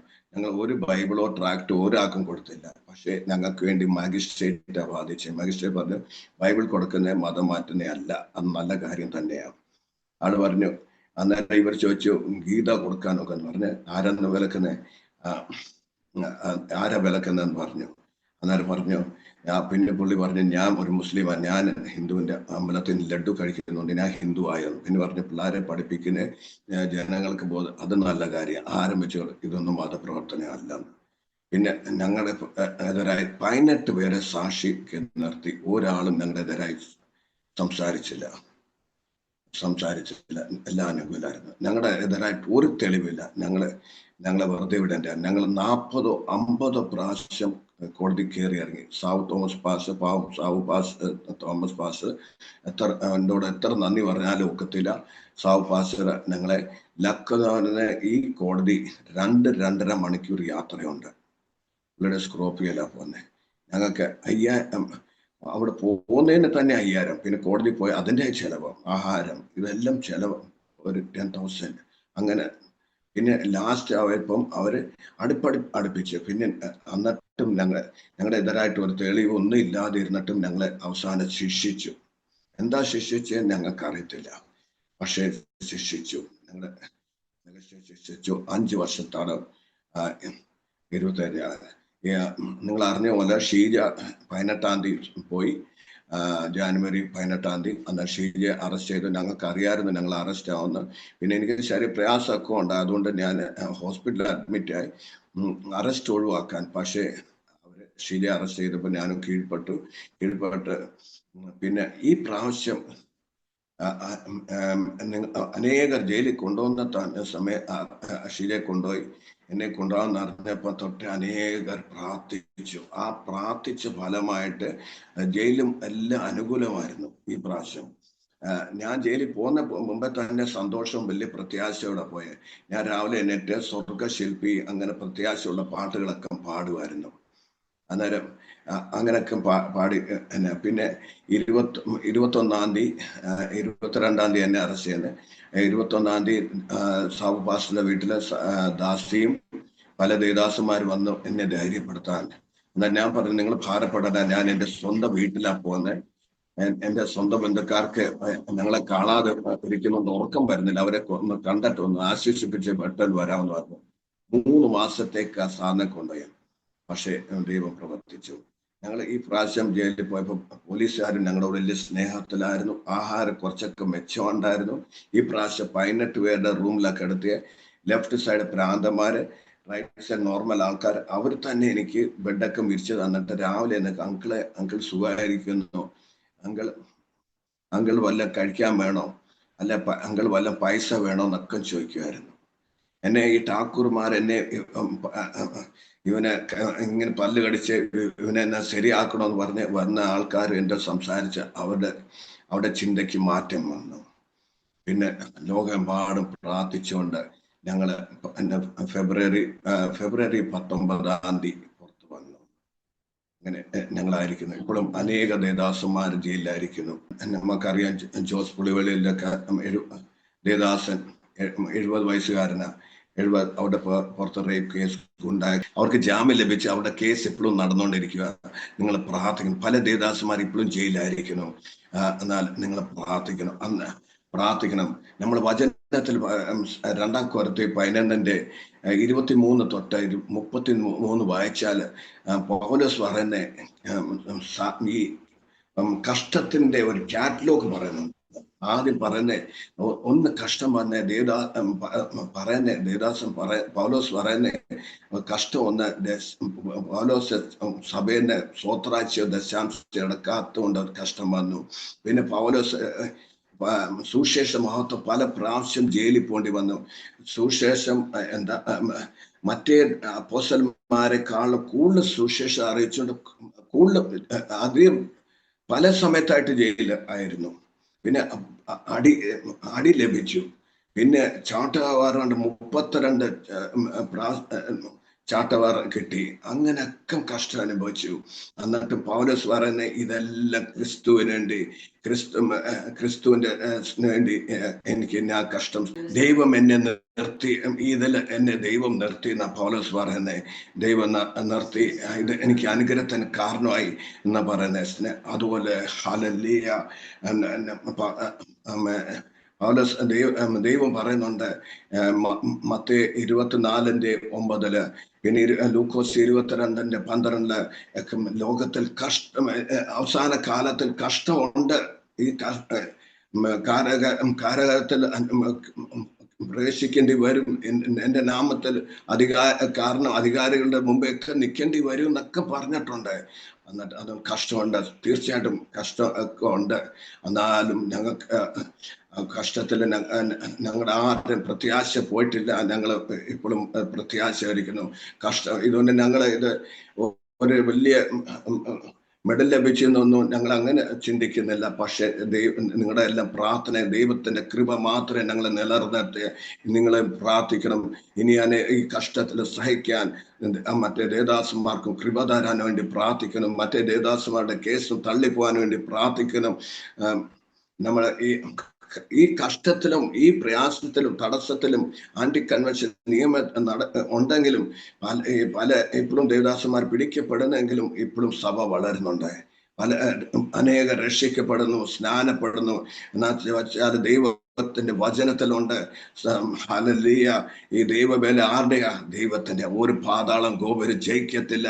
അതുകൊണ്ട് ആരെന്ത് ശ്രമിച്ചാലും, പണ്ടും ശ്രമിച്ചിട്ടുണ്ട്. അപ്പോസ്തലന്മാരുടെ കാലഘട്ടത്തിലും ആദ്യ നൂറ്റാണ്ടുകാലത്തിൽ തുടക്കം തൊട്ട് പലരും ശ്രമിച്ചു. പല രാജാക്കള്, ചക്രവർത്തികളൊക്കെ ശ്രമിച്ചു വേല നിർത്താൻ. പക്ഷെ അവിടെ നിന്നും വേല നിന്നുപോയില്ല. ദേവദാസന്മാർ തളർന്നു പോയില്ല. ദേവദാസന്മാരെ കത്തിച്ച സംഭവങ്ങളൊക്കെ ഉണ്ട് ചുട്ട്. എന്നാലും ഹല്ലേലൂയ, സഭ എന്നും വളരുന്നു, സഭ വളരും. ഞങ്ങൾ എന്നാലും പ്രാർത്ഥിക്കണം, ദൈവവേലയ്ക്ക് വേണ്ടി സമർപ്പിക്കണം. സുവിശേഷം നമ്മുടെ ദേശത്തിൽ എന്നും പല ഗ്രാമത്തിലും പട്ടണത്തിൽ എത്തിയിട്ടില്ല. നമ്മുടെ കേരളത്തിന് വേണ്ടി പ്രാർത്ഥിക്കണം. കേരളം ഒരു കാലഘട്ടം ഗോഡ്സ് ഓൺ കൺട്രി ആയിരുന്നു, ഇന്ന് ഡെവിൾസ് ഓൺ കൺട്രി. മയക്കുമരുന്ന്, മദ്യം, ആത്മഹത്യ, കൊലപാതകം വർദ്ധിച്ചുകൊണ്ടിരിക്കുന്നു. പണ്ട് സാധു കൊച്ചുണ്ണി ഉദ്ദേശി, കെ അബ്രഹാം അപ്പച്ചൻ, പിന്നെ കുക്ക് സാഹിബൊക്കെ പ്രവർത്തിച്ച പല ലാസർ മാത്യു, ആശാര്യ ഉദ്ദേശി, ഇവരൊക്കെ പ്രവർത്തിച്ച ദേശമാണ്. അന്നേരം ഹാലലിയ കൺവെൻഷനിലും ആൾക്കാർ പലരും രക്ഷിക്കപ്പെടുന്നുണ്ടായിരുന്നു. ഇന്ന് കസേരയും പദ്ധതിക്ക് മുൻതൂക്കം കൊടുക്കുന്നത്. ഇന്ന് നമ്മുടെ മക്കളും പണ്ട് ദേവദാസന്മാർ കഷ്ടപ്പെട്ടുകൊണ്ട് നമ്മുടെ മക്കളും കൊച്ചുമക്കളൊക്കെ ഗൾഫിലും യു കെയിലും അമേരിക്കയിലായിരിക്കുന്നു. പക്ഷേ എന്ന് നമ്മുടെ നമ്മുടെ ദൈവസ്നേഹം എത്രത്തോളം ഉണ്ടെന്ന് നമ്മൾ തിരിഞ്ഞു നോക്കേണ്ട കാലഘട്ടമായിരിക്കുന്നു. പണ്ട് നമുക്ക് സുവിശേഷ കൺവെൻഷൻ മീറ്റിംഗ്, സ്പെഷ്യൽ മീറ്റിംഗ് ഒക്കെ നടക്കുന്നുണ്ടെന്ന് അറിഞ്ഞായിരുന്നെങ്കിൽ പലരും വെട്ടമില്ലാത്ത സമയത്ത് ചൂട്ടും കത്തിച്ച് 5 കിലോമീറ്റർ 10 കിലോമീറ്റർ ഒക്കെ പോകുന്ന അനുഭവം ഉണ്ടായിരുന്നു. ഇന്ന് അടുത്താണെങ്കിലും ആരും പോകത്തില്ല. അങ്ങനത്തെ അവസ്ഥയായിരിക്കുന്നു. എന്ന സഭകളിൽ യൂത്ത്സ് ഇല്ലാത്ത ഇരിക്കുന്ന കാലഘട്ടമൊക്കെ ആയിരിക്കുന്നു. ഈ അവസ്ഥയിൽ നിന്നെല്ലാം മടങ്ങി വാ, നമ്മൾ എന്നിട്ട് പ്രകാശിക്കേണ്ട സമയമായിരിക്കുന്നു. അതുകൊണ്ട് നമുക്ക് എന്നേക്കാം, നമുക്ക് സുശേഷ വേലയ്ക്ക് വേണ്ടി സമർപ്പിക്കാൻ, നമ്മുടെ മക്കളെയും ദൈവവേലയ്ക്ക് വേണ്ടി ഒരുക്കാൻ അങ്ങനെ ആകട്ടെ. അങ്ങനെ ഞാൻ ആഗ്രഹിക്കുന്നു. ഞങ്ങൾ പ്രാർത്ഥിക്കുന്നു. ഞങ്ങൾക്ക് വേണ്ടി പ്രാർത്ഥിക്കാൻ, ഞങ്ങളുടെ കേസ് എത്ര വേഗം തള്ളിപ്പോകാൻ വേണ്ടി പ്രാർത്ഥിക്കണം. മറ്റേതേദാസന്മാരുടെ കേസ് തള്ളിപ്പോകാൻ പ്രാർത്ഥിക്കണം. പിന്നെ ഞങ്ങൾ കുറച്ച് വിഷയത്തിൽ ഭാരപ്പെടുന്നു. അതിനുവേണ്ടി ആ വിഷയത്തിലൊക്കെ സമാധാനം തരാൻ വേണ്ടി പ്രാർത്ഥിക്കണം. ഞങ്ങൾക്ക് ഒരു സ്വന്തം ഒരു വീടുണ്ടാകാൻ വേണ്ടി പ്രാർത്ഥിക്കണം. ഞങ്ങളെ കേട്ടിരുന്ന ഡാനിയൽ പാസ്റ്ററും എല്ലാവർക്കും യേശു ക്രിസ്തു നാമത്തിൽ നന്ദി അറിയിക്കുന്നു. May God bless you all. ദൈവനാമം ചെയ്യുന്നു, സ്തുതിക്കുന്നു. ഇങ്ങനെ അരോമ TV-യിൽ കടന്നു വന്ന് എന്റെ സാക്ഷ്യം പറയുവാൻ ദൈവം എന്റെ ജീവിതത്തിൽ ഒരു അവസരം കൂടി ഒരുക്കി തന്നതിനായി ദൈവത്തിന് നന്ദി പറയുന്നു. എന്നെ കേൾക്കുന്ന എല്ലാ പ്രേക്ഷകർക്കും, അതുപോലെ ദാനിയൽ പാസ്റ്റർ കുടുംബം എല്ലാവർക്കും ഒരു നന്ദി പറയുന്നു. കാരണം എന്താ വെച്ചാല് ഞങ്ങൾ കഴിഞ്ഞ നാളുകളിൽ ഞങ്ങൾക്ക് വേണ്ടി നിങ്ങളെല്ലാവരും പ്രാർത്ഥിച്ചു. അതിന്റെ ഫലമായിട്ട് ഞങ്ങള് ഈ 2ാം പ്രാവശ്യം ഞങ്ങൾ ജയിലിൽ കടന്നുപോയപ്പോൾ ഞങ്ങൾ അധികം താമസിയാതെ തന്നെ 1 മാസം ഞങ്ങൾ ജയിലില് കിടക്കേണ്ടതായിട്ട് വന്നു. ആ സമയങ്ങളിലെല്ലാം ദൈവത്തിന്റെ കൃപ ഞങ്ങളിൽ ഉണ്ടായിരുന്നു. ദൈവത്തിന്റെ കൃപയാല് യാതൊരുവിധ പ്രയാസമോ ബുദ്ധിമുട്ടോ ഒന്നും കൂടാതെ ഞങ്ങൾക്ക് സന്തോഷത്തോടെ അവിടെ ആയിരിക്കാൻ ദൈവം സഹായിച്ചു. പ്രാർത്ഥിച്ച എല്ലാവർക്കും നന്ദി പറയുന്നു. അതുപോലെ എന്റെ ജീവിതത്തിൽ ഞാൻ വിശ്വാസത്തിൽ കടന്നു വന്ന 1998 ഞാൻ വിശ്വാസത്തിൽ കടന്നു വരുന്നത്. ഞാനൊരു ഹൈന്ദവ കുടുംബത്തിൽ നിന്ന് യേശുവിനെ അറിയുവാനായിട്ട് കർത്താവ് എനിക്ക് ഭാഗ്യം തന്നു. അവിടുന്ന് എന്റെ ജീവിതം നോക്കുകയാണെങ്കിൽ ജീവിതത്തിലെ പലവിധമായ പ്രയാസങ്ങളിലെ കഷ്ടതയും പരിശോധനകളിലൂടെയൊക്കെയും ദൈവം എന്നെ നടത്തി. ഞാൻ പിന്നെ വീട്ടുകാരറിയാതെ സ്നാനപ്പെട്ടു. ഞാൻ സ്നാനപ്പെട്ടതിന്റെ ഫലമായിട്ട് എനിക്ക് വീട്ടിൽ നിന്ന് ഇറങ്ങേണ്ടതായി വന്നു. പിന്നെ ഞാൻ ഈ തിരുവല്ല ആത്മീയയാത്രയുടെ 2 വർഷത്തെ ആ കോഴ്സിനെ DTH പഠിച്ച് ആ സമയങ്ങളിലും പ്രശ്നങ്ങളും പ്രതികൂലങ്ങളും എല്ലാം ഉണ്ടായിരുന്നു. എന്നാല് കഷ്ടത സഹിക്കാനുള്ള ഒരു കൃപ കർത്താവ് എനിക്ക് ആ സമയങ്ങളിലെല്ലാം ദൈവം എനിക്ക് തന്നു. ആ കഷ്ടത സഹിക്കാനുള്ള കൃപ തന്നത് മുഖാന്തരമാണ് എനിക്ക് ഈ ജയിൽവാസം ഞാൻ അനുഭവിച്ചപ്പോഴും എനിക്ക് ആ കഷ്ടത എനിക്ക് അത്രയും ഇങ്ങോട്ട് പ്രയാസമായി തോന്നിയില്ല. എന്താ വെച്ചാല് ദൈവം അതിനുള്ള കൃപ തന്നു. അനേകരുടെ പ്രാർത്ഥനയുടെ ഫലമായിട്ടാണ് അവിടെ നിൽക്കാനായിട്ട് ദൈവം സഹായിച്ചത്. അതുപോലെ തന്നെ ഞാനൊരു 10 വർഷത്തോളം ആത്മയാത്രയുടെ ഫോളോ അപ്പ് മിനിസ്ട്രിയിൽ ഞാൻ ഡാറ്റ എൻട്രിയുടെ വർക്കിനാണ് ആദ്യം കടന്നു പോയത്, അവിടെ ചെയ്തുകൊണ്ടിരുന്നത്. പിന്നെ ഞാനത് കത്തുകൾക്ക് മറുപടി അയക്കുവാനും അതുപോലെ ഫോൺ അറ്റൻഡ് ചെയ്യാനും അങ്ങനെ കർത്താവിന്റെ വേലയോടനുബന്ധിച്ച് അവിടെ ആയിരിക്കാനൊക്കെയും ദൈവം സഹായിച്ചു. പിന്നെ എൻ്റെ കുടുംബത്തിൽ ഇതുവരെ ആരും വിശ്വാസത്തിലില്ല. എല്ലാവരും ഹിന്ദു ആചാരപ്രകാരം തന്നെ പോയിക്കൊണ്ടിരിക്കുന്നു. ചിലപ്പോ എൻ്റെ ആങ്ങളെ പറയും എനിക്ക് വേണ്ടി പ്രാർത്ഥിക്കണം എന്നൊക്കെ പറയും. അപ്പൊ ഞാൻ പറഞ്ഞു പ്രാർത്ഥിക്കുന്നുണ്ട് എന്നൊക്കെ അപ്പൊ പറഞ്ഞ് ആ പ്രാർത്ഥിക്കുന്നതിന്റെ ഫലമായാണ് ഞാൻ നിൽക്കുന്നതെന്നൊക്കെയാ സഹോദരൻ പറയാനായിട്ട് ഇടയായി. പിന്നെ എൻ്റെ മാതാവും പിതാവും മൂത്ത സഹോദരനെ ഇപ്പൊ ജീവിച്ചിരിപ്പില്ല. പിന്നെ ബാക്കി എല്ലാവരും ആ ഹിന്ദു ആചാരപ്രകാരം തന്നെ ജീവിക്കുന്നു. പിന്നെ 2013 ഞങ്ങൾ കർത്താവിന്റെ വേലയോടനുബന്ധിച്ച് ഞങ്ങൾ നോർത്ത് ഇന്ത്യയിലേക്ക് കടന്നു പോകുന്നത്. അവിടെ ചെന്ന് അച്ഛന് ഒരു ആക്സിഡന്റ് ഉണ്ടായി. ആ പ്രതികൂലങ്ങളിലെല്ലാം ദൈവം ധൈര്യം തന്നു. ഒന്നും സംഭവിക്കില്ല, അങ്ങനെ ഒരു ധൈര്യമാണ് ദൈവം എനിക്ക് തന്നത്. പിന്നെ അവിടെ നിന്ന് പിന്നെ ഞങ്ങള് ഇന്ത്യ മിഷനിൽ കടന്നു വന്നു. അവിടെ വന്നപ്പോഴും ഇവിടെ എല്ലാം പ്രശ്നങ്ങളുണ്ട്, പ്രതികൂലങ്ങളുണ്ടെങ്കിലും കർത്താവ് ദൈവത്തിന്റെ വചനം തന്നാണ് എന്നെ ദൈവം ഉറപ്പിച്ചത്. ദൈവത്തിന്റെ വചനത്തിൽ പറയുന്നു, കർത്താവ് യഹോവ നല്ലവനും കഷ്ടദിവസത്തിൽ ശരണവുമാകുന്നു, തങ്ങൾ ആശ്രയിക്കുന്നവനെ അവൻ അറിയുന്നുവെന്ന് ദൈവത്തിന്റെ വചനപ്രകാരം ആ പ്രതികൂലങ്ങളിലെല്ലാം ദൈവം കൂടെ ഇരുന്ന് ആ കഷ്ടങ്ങളിലും പ്രയാസങ്ങളിലെല്ലാം ദൈവം നിൽപ്പാൻ കൃപ തന്നു. അതുപോലെ എൻ്റെ കഴുത്തിനെ കത്തി വെക്കാൻ കടന്നു വന്നപ്പോഴും ഞാൻ ധൈര്യത്തോടെ തന്നെ അവരുടെ മുമ്പിൽ ഞാൻ നിന്നു. എനിക്ക് ആ പേടിയൊന്നും തോന്നിയൊന്നുമില്ല. ദൈവം എന്നെ ബലപ്പെടുത്തി ശക്തീകരിച്ചു. അതുപോലെ എൻ്റെ കൊങ്ങയ്ക്ക് പിടിച്ച് അവരുടെ ദൈവത്തെ കുറിച്ച് പറയാൻ പറഞ്ഞപ്പോഴും എൻ്റെ കൊങ്ങയ്ക്ക് പിടിച്ച് എനിക്ക് ശ്വാസം കിട്ടാതെ വന്നപ്പോഴും ഞാൻ ഉറക്ക കരയാനായിട്ട് ഇടയായി തീർന്നു. അങ്ങനെ ആ കരഞ്ഞപ്പോ ഫ്രണ്ടിലിരിക്കുന്ന കാറിൽ കയറിയതിന്റെ ശേഷമാണ് ഇങ്ങനെ കൊങ്ങയ്ക്ക് പിടിക്കുന്നത്. അപ്പോ ഫ്രണ്ടിലിരിക്കുന്ന ചെറുക്കൻ പറഞ്ഞിടാ, ഇതൊരു ലേഡിയാണ്, എന്തെങ്കിലും സംഭവിച്ചാൽ നമുക്കതൊരു പ്രശ്നമായി തീരുന്നു പറഞ്ഞപ്പോ പിന്നെ അവരത് മാറ്റി അവിടെ നിന്ന് പിന്നെ ഞങ്ങളെ പിന്നെ അവിടെ നിന്ന് പോലീസിനെ ഏൽപ്പിച്ച് പിന്നെ അവിടെ നിന്ന് ഞങ്ങള് രക്ഷപ്പെടുവാനായിട്ട് ഇടയായി തീർന്നു. ആ പെർസിക്യൂഷൻ ഞങ്ങൾക്ക് പിന്നെ ജയിലിൽ അകപ്പെടാനായിട്ട് ഇടയായില്ല. ദൈവം ആ പ്രതികൂലങ്ങളിൽ വിടുവിച്ചു. അവിടുന്ന് പിന്നെ ഞങ്ങള് നാട്ടിൽ ഞങ്ങൾ മിനിസ്റ്റർ ചെയ്തോളാന്നുള്ള ഒരു ചിന്തയിലാണ് ഞാൻ കടന്നു വന്നത് കേരളത്തിലേക്ക്. കേരളത്തിൽ കടന്നു വന്ന് ഇങ്ങനെ വിളഞ്ഞു കിടക്കുന്ന നെൽപ്പാടം ദൈവം എന്നെ കാണിച്ചപ്പോൾ ഞാൻ പറഞ്ഞു, ഞാൻ കർത്താവെ ഞങ്ങൾ ഇവിടെ നാട്ടിൽ തന്നെ ചെയ്തോളാന്ന്.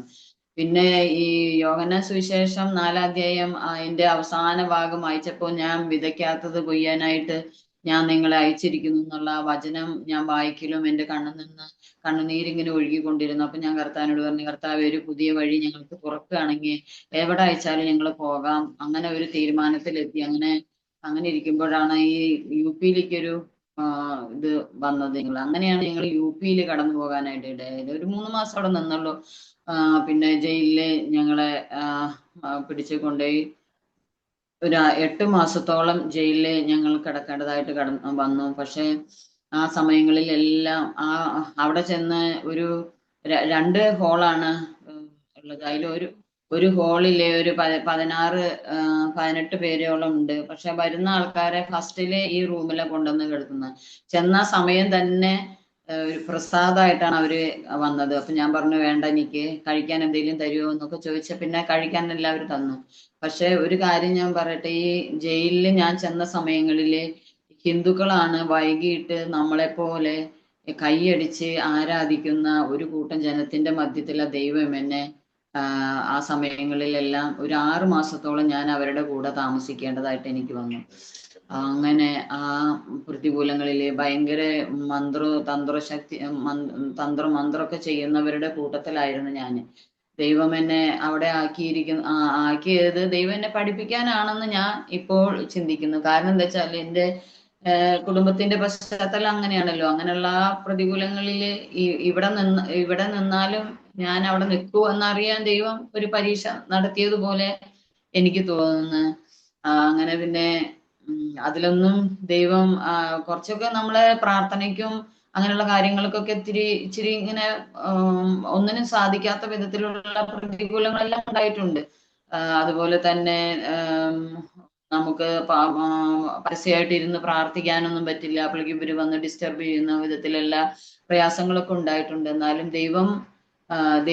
ദൈവത്തിന് വേണ്ടി നിൽക്കണം എന്നുള്ള ഒരു തീരുമാനത്തോടെയാണ് ഞാൻ ചിലപ്പോഴൊക്കെ ആഹാരം വാങ്ങി കൊണ്ടുവരും. പക്ഷെ ഞാൻ കഴിക്കാതെ ഒരു നേരമൊക്കെ കഴിച്ചാണ് ഞാൻ ആ സമയങ്ങളിൽ ഉപവാസമൊക്കെ ഞാൻ അവിടെ നിന്നത്. അതുപോലെ തന്നെ വചനം തന്നും പാട്ട് തന്നും അങ്ങനെയൊക്കെയാണ് ആ പ്രതികൂല സാഹചര്യങ്ങളിൽ ദൈവം എന്നെ നടത്തിയത്. ദൈവത്തിന് സ്തോത്രം. അനേകരുടെ പ്രാർത്ഥനയുടെ ഫലമായിട്ടാണ് ദൈവം എന്നെ അവിടെ പിടിച്ചു നിർത്തിയത്.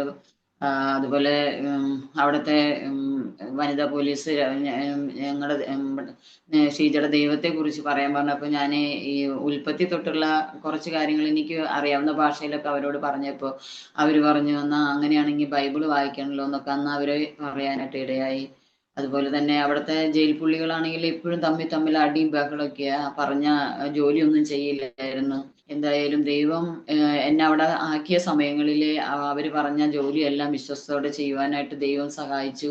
അതുപോലെ അങ്ങനെ മറ്റുള്ളവരായിട്ട് വഴക്കുണ്ടാക്കാനോ ഒന്നിനും പോയിട്ടില്ല. അപ്പോൾ പിന്നെ 8 മാസം കഴിഞ്ഞ് തിരിച്ചു പോരുമ്പോൾ ഈ വനിതാ പോലീസ് തന്നെ എന്നോട് പറഞ്ഞിട്ടായി, ഷീജ ഈ ബൈരക്കിലെ ഏറ്റവും നല്ല വ്യക്തിയായിരുന്നു എന്ന്. പിന്നെ ഞങ്ങളുടെ കേസെല്ലാം ഞങ്ങൾക്ക് അനുകൂലമായിരുന്നു. ഒരു 1.5 വർഷത്തോളം കേസ് നടത്തി. ആ സമയങ്ങളിലെല്ലാം ഞങ്ങൾക്ക് എതിരെ നിന്നവരെല്ലാം ഞങ്ങൾക്ക് അനുകൂലമായിട്ടുള്ള കാര്യങ്ങളാണ് പറഞ്ഞതെങ്കിലും പിന്നെ അവസാനമാകുമ്പോൾ ഞങ്ങൾക്ക് ഒരു 5 വർഷത്തെ തടവും അതുപോലെ 25,000 രൂപ പിഴ വെച്ചാണ് ഞങ്ങളെ പിന്നെയും ജയിലിൽ കൊണ്ടുപോയി 1 മാസത്തോളം കിടക്കേണ്ടതായിട്ട് വന്നത്. അവിടെ എല്ലാം ദൈവം ഞങ്ങൾക്ക് അനുകൂലമായി. അവിടെ പിന്നത്തെ പ്രാവശ്യം പോയപ്പോൾ ഞങ്ങൾക്ക് പോലീസുകാരും അതുപോലെ ജയിൽ പുള്ളികളും എല്ലാം അനുകൂലമായിട്ടൊരു സാഹചര്യമായിരുന്നു ഉണ്ടായിരുന്നത്. പിന്നെ സുവിശേഷം പറയാനായിട്ട് കുറച്ച് പേരോടൊക്കെയും ദൈവം സഹായിച്ചു.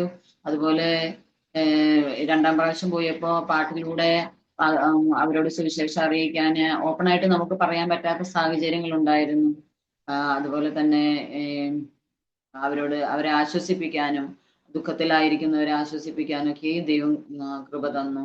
പിന്നെ ഞങ്ങൾക്ക് വേണ്ടി, ഞങ്ങൾ പിന്നെയും ജാമ്യത്തിലാണ് പിന്നെ ഇറങ്ങിയിരിക്കുന്നത്, ഞങ്ങൾക്ക് വേണ്ടി പിന്നെയും പ്രാർത്ഥിക്കണം.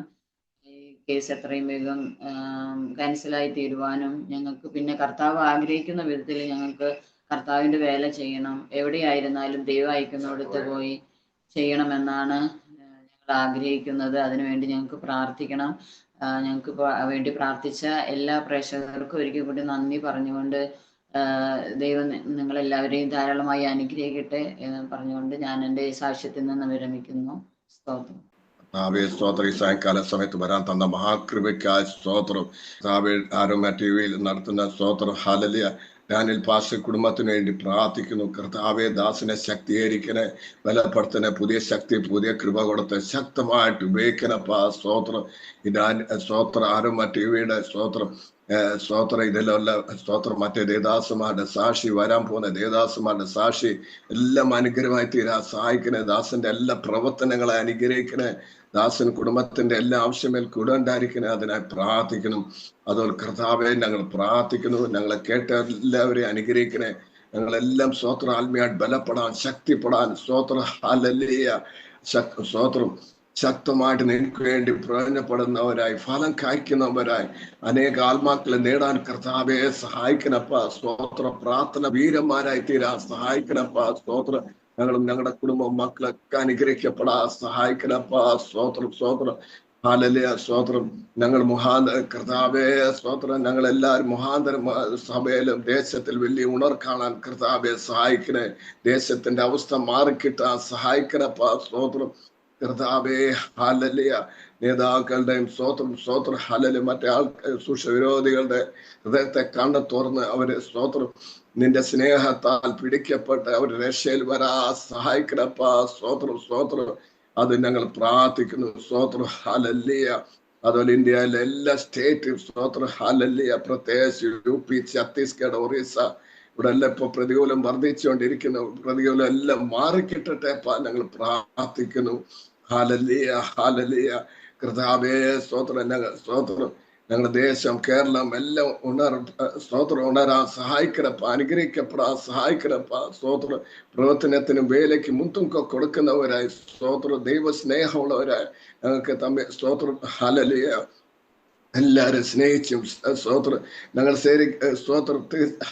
ശരിക്കും നിന്റെ പാതയിൽ വെളിച്ചത്തിൽ നടക്കുന്നവരായി, ഞങ്ങളെ കാണുന്നവർ നിന്നെ കാണുന്നവരായി തീരാൻ സഹായിക്കണേ. അങ്ങനെ തന്നെ ചെയ്യുന്ന സ്തോത്രം. കർത്താവേ, ഹല്ലേലൂയ. ഞങ്ങളെ ഇത്രത്തോളം സഹായിച്ചു, സാക്ഷി വരാൻ സഹായിച്ചു. അതിനായി സ്തോത്രം. ഞങ്ങളെല്ലാവരെയും അനുഗ്രഹിച്ചിരിക്കാൻ സ്തോത്രം. പ്രാർത്ഥന കേൾക്കാൻ സ്തോത്രം. യേശു ക്രിസ്തു നാമത്തിൽ തന്നെ. ആമീൻ. താങ്ക് യു പ്രിയ ജോസ് പപ്പച്ചായൻ. ഇത്രത്തോളം സമയം അനുഗ്രഹിക്കപ്പെട്ട ദൈവീയ അനുഭവങ്ങൾ, ദൈവം നടത്തിയ വഴികളെക്കുറിച്ച്, ദൈവനാമ മഹത്വത്തിന് വേണ്ടി അരോമ TVയുടെ പ്രേക്ഷകരോട് പങ്കുവയ്ക്കുവാൻ സമയം വേർതിരിച്ചതിന് കർത്താവിൻ്റെ ദാസനുള്ളതായി നന്ദി സ്നേഹം അറിയിക്കുന്നു.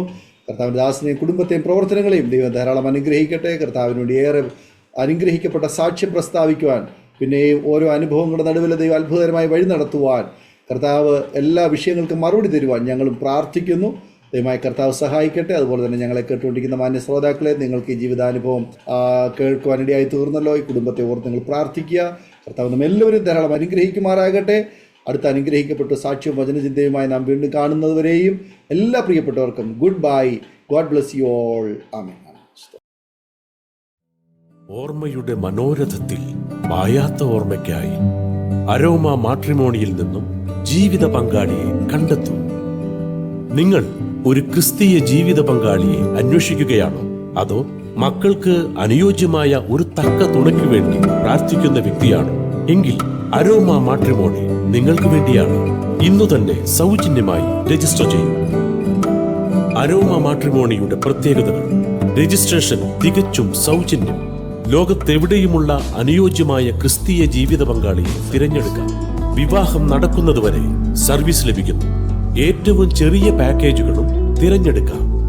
അരോമ മാട്രിമോണി നിങ്ങൾക്കായി ഒരുക്കുന്നു വിവാഹം പരമാനന്ദം. Email aroma matrimony2020@gmail.com